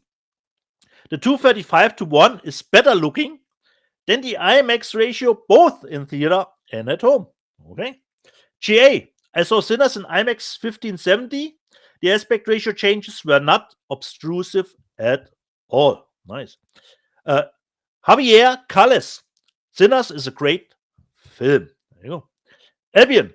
Watched the streamer the other day mentioning there was a huge chunk of Cobra cut out. I wonder if we will ever see the extended. I always heard that too. There was a lot of stuff cut out of Cobra. But since we never gotten another version, I don't think that will happen. Not even with the 4K that's coming out. Shubu. The Last of Us 2 is cringe. Well, not for me. I'm looking forward to episode 4 tomorrow. Manic Media. They didn't need to give Abby the speech before the event. He's talking about Last of Us. And Cult Cinema continued. Come on, Rob. They took away all the shock, surprise, and mystery from the game by revealing Abby's revelation too so soon. But I think, considering the show, it's better to do it that way, to give the audience who don't know the game a little bit what drives Abby to do that kind of thing. And Manic Mania, F. Endor, that scene felt exploitative. We know the Empire is bad, don't need triggering events in Star Wars like that. Disney Star Wars is now too silly or too gritty. They're missing the sweet spot and fantasy. Shutek from Mars always looked to me like Rob is drinking from a jar of pickled onions. Could be the jar. Merely, there was 25 minutes of commercials before Return of the Sis started. Then, when will the exhibitors start improving their cinema experience? Merely, like I said, in Germany, I used to commercials playing before the movie for as long as I was a child. It's standard practice here, and I don't mean only trailers, just normal commercial stuff combined with trailers. It ranges from sometimes perhaps only 10 minutes to over half an hour is in the cards too. You never know how long it will take. But for me, commercials combined with trailers before the movie is standard practice here. Diane Seaborn, because Rob showed I don't know if it was a DVD or a Blu-ray about the Bermuda Triangle. Diane Seaborn, I still have my paperback of the Bermuda Triangle. And Adventure Square says, I loved all Bermuda Triangle stuff as a 70s kid. Brian Knight, Robert and Dieter, every week you introduce is it a DVD or is it a Blu-ray? It is a Blu-ray. The Blu-ray. It's a Blu-ray from 1979. Go Kino Lorber. You know what? I should open this up and see if it has a different cover. Let me see. Brian Knight. I haven't even opened it up. Brian Knight says, Robert and Dieter, every week you introduce several obscure movies with no follow-up. If you have time to watch them, give us your review. I always try to do that, what I've seen over the week, but hey, I looked at the Beyond. Much stuff. Yeah. It's so much stuff. It's just hard to even keep up. Nope. No reversible it's not possible to keep up. Mika Wallace, Cuckoo was okay. I thought it was great. Planet 6 to 8, because Rob showed in the news section the movie The Stuff that will come out. Planet 6 to 8, The Stuff scared me for life. Watched it way too young. Okay. Justin Toner, props to Sam Jackson and Hayden Christensen for showing up at one of the Revenge of the Sith showings to surprise fans. It's always great to do. Menace Manic Media, Havoc was dope. Garrus meets Wu. Was it really dope? It was like hard-boiled, but sped up to 12 with frantic editing. And like I said, the first car chase looked atrocious. Rob, have you actually finished Havoc? No. On Netflix? But I did. I watched about half of it. It just, dude, I wanted to love it. Correct, Rob. Correct. But unfortunately, it's not the raid. Adventure Square. Those raid movies have kick-ass action literally throughout. And Justin Toner, we got Raid in 4K. We need the Raid 2 in 4K ASAP. I couldn't agree more. Gambit, 1987. Copa, 1986 is fucking awesome. Todd Jones. People don't really care about verisimilitude or all these nitpicking details, because if a movie is awesome enough, you overlook the flaws. Totally agree with you, because I had a great time with Deadpool and Wolverine, even with a mediocre story, but I was entertained throughout. David Animal Guy. I hate it when people say it's just a movie. Okay. Menace Manic Media. Love Freaky Tales. 924. Gilman Street Forever. Like I said, for me, the last 2 episodes of this anthology movie saved actually the movie for me. Albetal, I started watching Ash, the sci-fi movie with Isaac Gonzalez, but I had to go to sleep. So just the first 5 minutes, but it started colorful. Yeah, it is a colorful movie, and you should finish it. Tim Hens, Dietz must have a limitless budget with the amount of he buys and shows every week. Unfortunately, Tim, probably not limitless, but the apartment is paid. I only have to care more or less for myself, so there's some money left, and stuff like this one is not too expensive, $12.99 or something like that. That I can handle, but it's not. It wouldn't be surprising if I said sometimes the credit card is maxed out. Adventure Square, the movie that I showed last week that I totally had a blast with, Mads, the French movie that is done in one take. Adventure Square. Mads is great idea and filmmaking. The Alex Sorber, my worst date movie was Lord of Illusions. She still talks about how I made her suffer. I say what? It's Scott Bakula. Come on, he's a captain. Damn it! Yeah, that couldn't probably saved her experience. Blade Out. Mads is on my list. Let me know, Blade Out, what you think about Mads. Manic Mania informs us. For Mads, they did 3 weeks rehearsal before filming any of the one takes, and I can't tell you which take they actually used or when they were successful. The Alex Sorber. Speaking box sets, I watched the first 2 movies of the set that Rob and I showed today, Bullets and Betrayal. He says, speaking box sets, I watched the first 2 movies in Bullets and Betrayal. First one, not so good transfer or movie. Second, good on both, and I really enjoyed it. Has the J actress from Robotics in it. Okay, that's already good. Good to know. Adventure Square, Class of 84, goes pretty dark and was jaw-dropping at the time.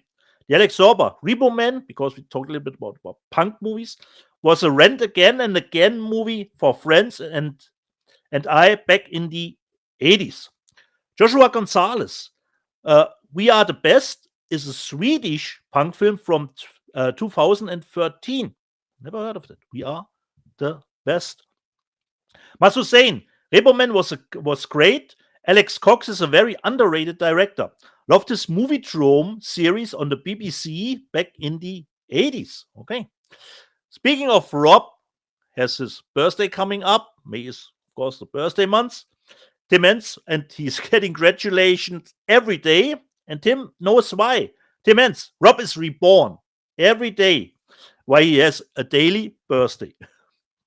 Joshua Gonzalez, I have not seen a single Sonic film. Maybe I should. Yeah, start with the first one. If you like it, you can easily go on because the other 2 are just as good. Or if it's not for you, then okay, stop after the first. Albedal, I showed War Games last week. War Games belongs to my personal past. It's unavoidable that I buy that 4K. Major Chai Chai, I referenced War Games yesterday. I was asked if I wanted to play a game. My reply, is it global thermal nuclear war? Paul and Brunotto, considering I showed Drop Zone last week, I worked with Yancy Butler, co-star of Drop Zone, a few years ago. Oh, that's awesome to know, because Yancy was in Hard Target with Jean-Claude Van Damme too. Castle Grayskull, there are only 15 minutes of previews before any movie here in my neck of the woods, which I think that is totally acceptable. 15 minutes of trailers, perhaps a little bit of commercial, 15 minutes would be fine, because there's always people that come in late. The Alex Sorber, considering Rob showed, I think, the news section, St. Elmo's Fire is coming out, and there's not a lot of actually love for St. Elmo's Fire. The Alex Sorber, I saw St. Elmo's Fire at cinema, and it sucked then too. Demens, St. Elmo's Misfire. And Paul and Brunotto, I outgrew St. Elmo's Fire. And Razorburn, St. Elmo's was boring to me. Victor Fontaine, yeah, that Air America Steelbook from Lionsgate Limited is an Amazon exclusive. So that is not available on their website. Albion, Rob showed in the news section, Murder, She Wrote. And Albion said, she was always the murderer. Too much of a coincidence, always being on scene. Trust me. And Joshua Gonzalez said, I love Small Soldiers. Paul Hartman is so quotable in Small Soldiers. Yeah, I can't wait to get the 4K. I love Small Soldiers too. And we, speaking of Cobra again, loved that film when I was a kid. I hope it is Cobra. Uncle Jimmy, Cobra is definitely a must-have for me. I love Stallone and this movie. BCH, speaking of Nightwatch, the Danish movie that got a remake with Ewan McGregor. I've seen the remake of this, so you've seen the one with Ewan, but not that version. Maybe may have to check it out. As far as I remember, the remake and the Danish original are pretty similar because Ole Bondar directed both. I think, if I remember, they are pretty similar. But you can easily check out the remake, and don't forget the sequel, Demons Are Forever. Same cast is great too. Anthony Mendoza. I so wanted the Russian film Twilight Watch to be made to finish the trilogy of Daywatch and Nightwatch. Yeah, I think there was a third one actually missing. And he asked us, I don't know if Rob knows that. Hey, Rob, do you know why Twilight Watch was never completed? Do you have any idea, Rob? Because the Russians rejected sparkly vampires. Oh, okay. I don't know. I have no idea. I have no idea. BCH. Rob showed in the news section the movie with Dave Bautista and Mila Jovovich. I totally forgot how even was the title, Lost Lands or something like that. Yeah, out in the badass Lost Lands with Dave Bautista and that chick from the Resident Evil movies. But BCH says the right thing, which I think I'm in the same boat as him. Miller makes a movie, I watch it. It's that simple. Correct. It is that simple. That's right. And he says, BCH, Peacemaker was meh. Walter Whitewalker had a great double feature yesterday with The Accountant and Sinners. Both really fun. Walter Whitewalker, even though Sinners was basically from dusk till dawn, and I was kind of expecting the Native Americans to come back. Yeah, I was thinking that actually too. Were they coming back at some point? They didn't.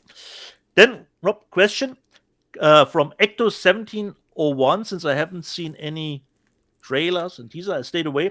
Is Alien Earth an alternative universe, or does it play in our No, universe? I think it's canonical to the Alien universe. I think it's absolutely canonical.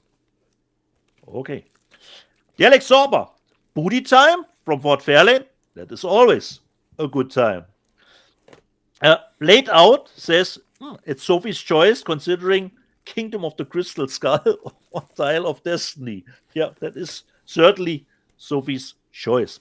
Matthew Godet, can we get Minority Report and Catch Me If You Can in 4K? That would be nice. It Todd would Jones, be.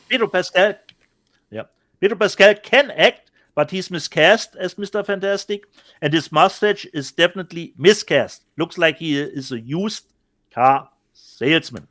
Big This Energy had that nice super chat that he chimed in. I look forward to Let's Get Physical Media every week. Todd Jones, Germans still get glass Coke bottles? Yes, we do. Yeah, you don't have to eat all the microplastics Americans do. Adventure Square, I really need that extra space. Thanks for the good advice. I will send you, I've seen you send me an email. I will send you the link, Adventure Square. Miele, I watched Superman Returns 3D IMAX opening night. Only good part was the plane rescue. Miele, there's something wrong. I don't think you watched Superman Returns in 3D. I don't think that movie was released in 3D. Something is wrong here, Miele. Certainly not in 3D. Todd Jones, Rob, considering our trivia game, should just buy those trivia cards and memorize them all. He don't need. He knows the answers, Todd Jones. And Todd Jones says, I want to get the buzzer. How about this? Saarbrücken is a shithole. I can't actually give you the buzzer for that. Just saying. Big This Energy. Umbrella is probably my favorite company. Yeah, she is one of my favorites too. And Tim Hens helps me out a little bit. He says, for all you know, it might be Dietz neighborhood, might be the garden center of Saarbrücken. As always, with bigger cities, you have nice spots and you have, not so nice places, because Rob knows it from his t-shirt. Saarbrücken has the nickname of Saarbrooklyn. Bob says, Robert, it's so weird comparing you with your thumbnail. It's like two different people. Oh, not only Rob, myself too, Bob. Not only Rob, myself too. Come on, man. Does Plato and Major... I don't understand. We're clearly... Wait. We're clearly the 80s version of ourselves in the thumbnail. Correct. I mean, is that not obvious to people? I don't know. Let's Probably take not. let's all gaze in wide wonder about this. I mean, I would think that isn't that something that people would understand? I mean, look at the picture of you down the corner. That's clearly you in the 80s with an 80s clothing and an 80s boombox. Correct. I don't know if he means that thumbnail, Rob, or the more the neon one, the newer one. Das Play-Doh and Major Chai Chai says, when we came to the end of the show, says Tschüss. So the German wording, Tschüss, but we're not finished yet. And Adventure Square, make the 200 show live from Saarbrücken. We always come from Redlands to Saarbrücken every week. And we are live from Fontaine Saarbrücken. says, You're live from Saarbrücken right now. Yeah, correct. And Victor Fontaine says, thanks, Rob. Thanks, Dieter. Another great show. This was the live chat readout from last week, Rob. Well, that was good. Good live chat. Enjoyed it. Let's see where we're at. Do we have? Let's see. Doc Civil says, Rob, it's just Jaws, not Jaws, A New Hope. That's true, Doc. It is just Jaws. You know, they were going to make a National Lampoon's like Jaws 1 People 0, like a parody, a Jaws parody at one point. Okay. But they ended up not doing it. I don't know why. They made revenge. Jaws 4. Yeah, they made this time it's personal. Hey, as Michael Caine will tell you, it bought him a house. It bought his mom a house. Correct. So there you go.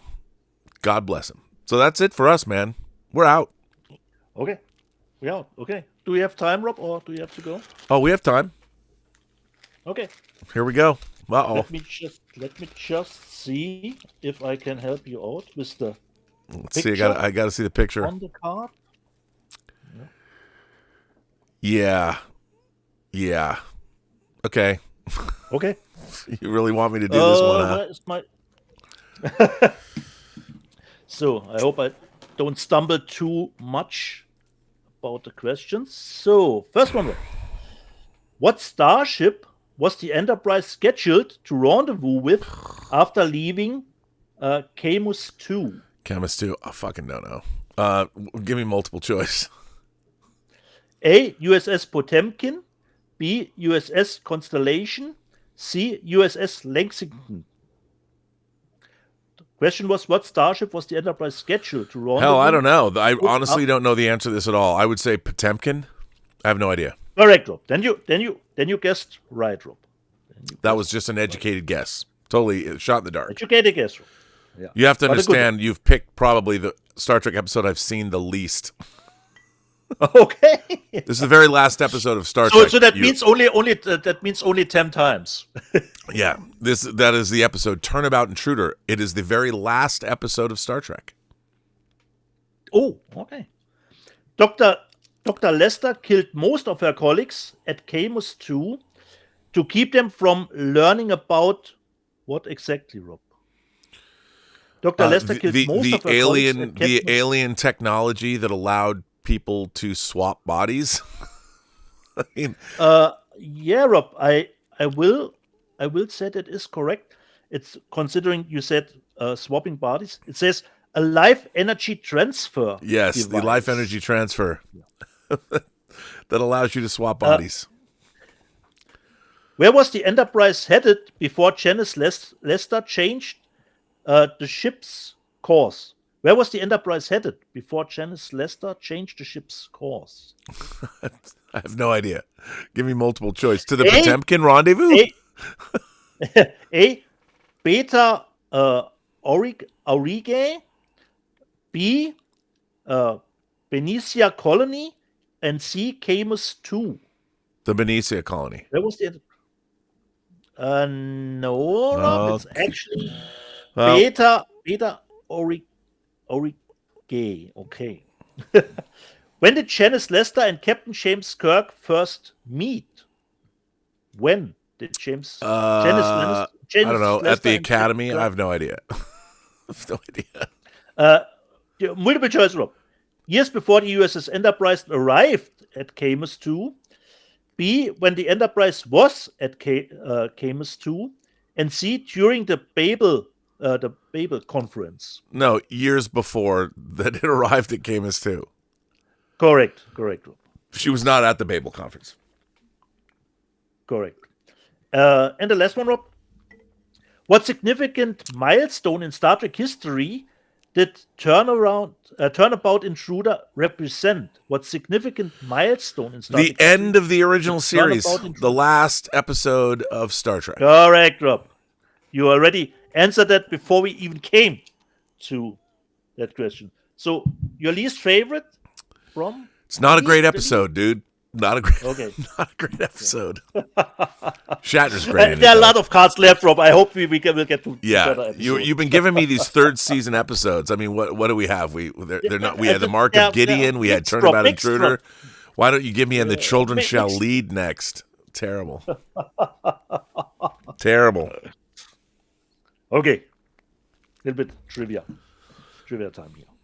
So, any super chats left, Rob? Or let's see if anybody has anything to say. Any on? closing comments? Nope. Doc Civil gave us the last one. Let me just do a quick cursory check. Let me refresh. I'm gonna refresh and see. No, I think we're let's see. Okay. Nope, we're good. We are good. You're good. Okay. So don't there you forget, go. people, tomorrow if you're interested, Hope and Glory, Making of. Other than that, jede Person, die du triffst, hat eine Geschichte zu erzählen, die du noch zu hören hast. Alles, was du tun musst, ist zuhören.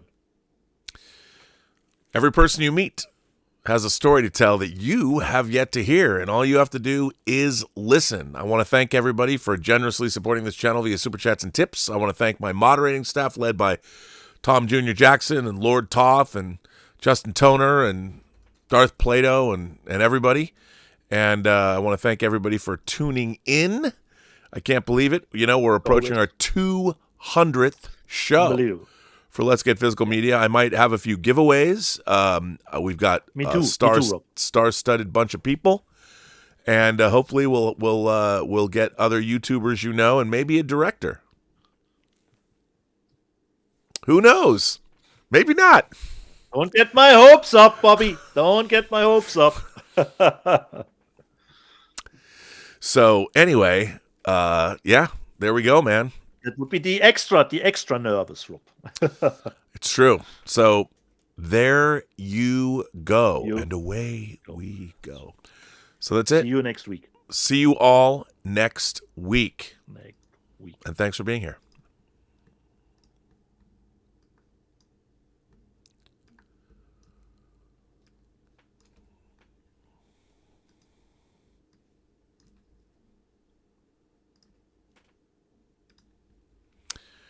We are out.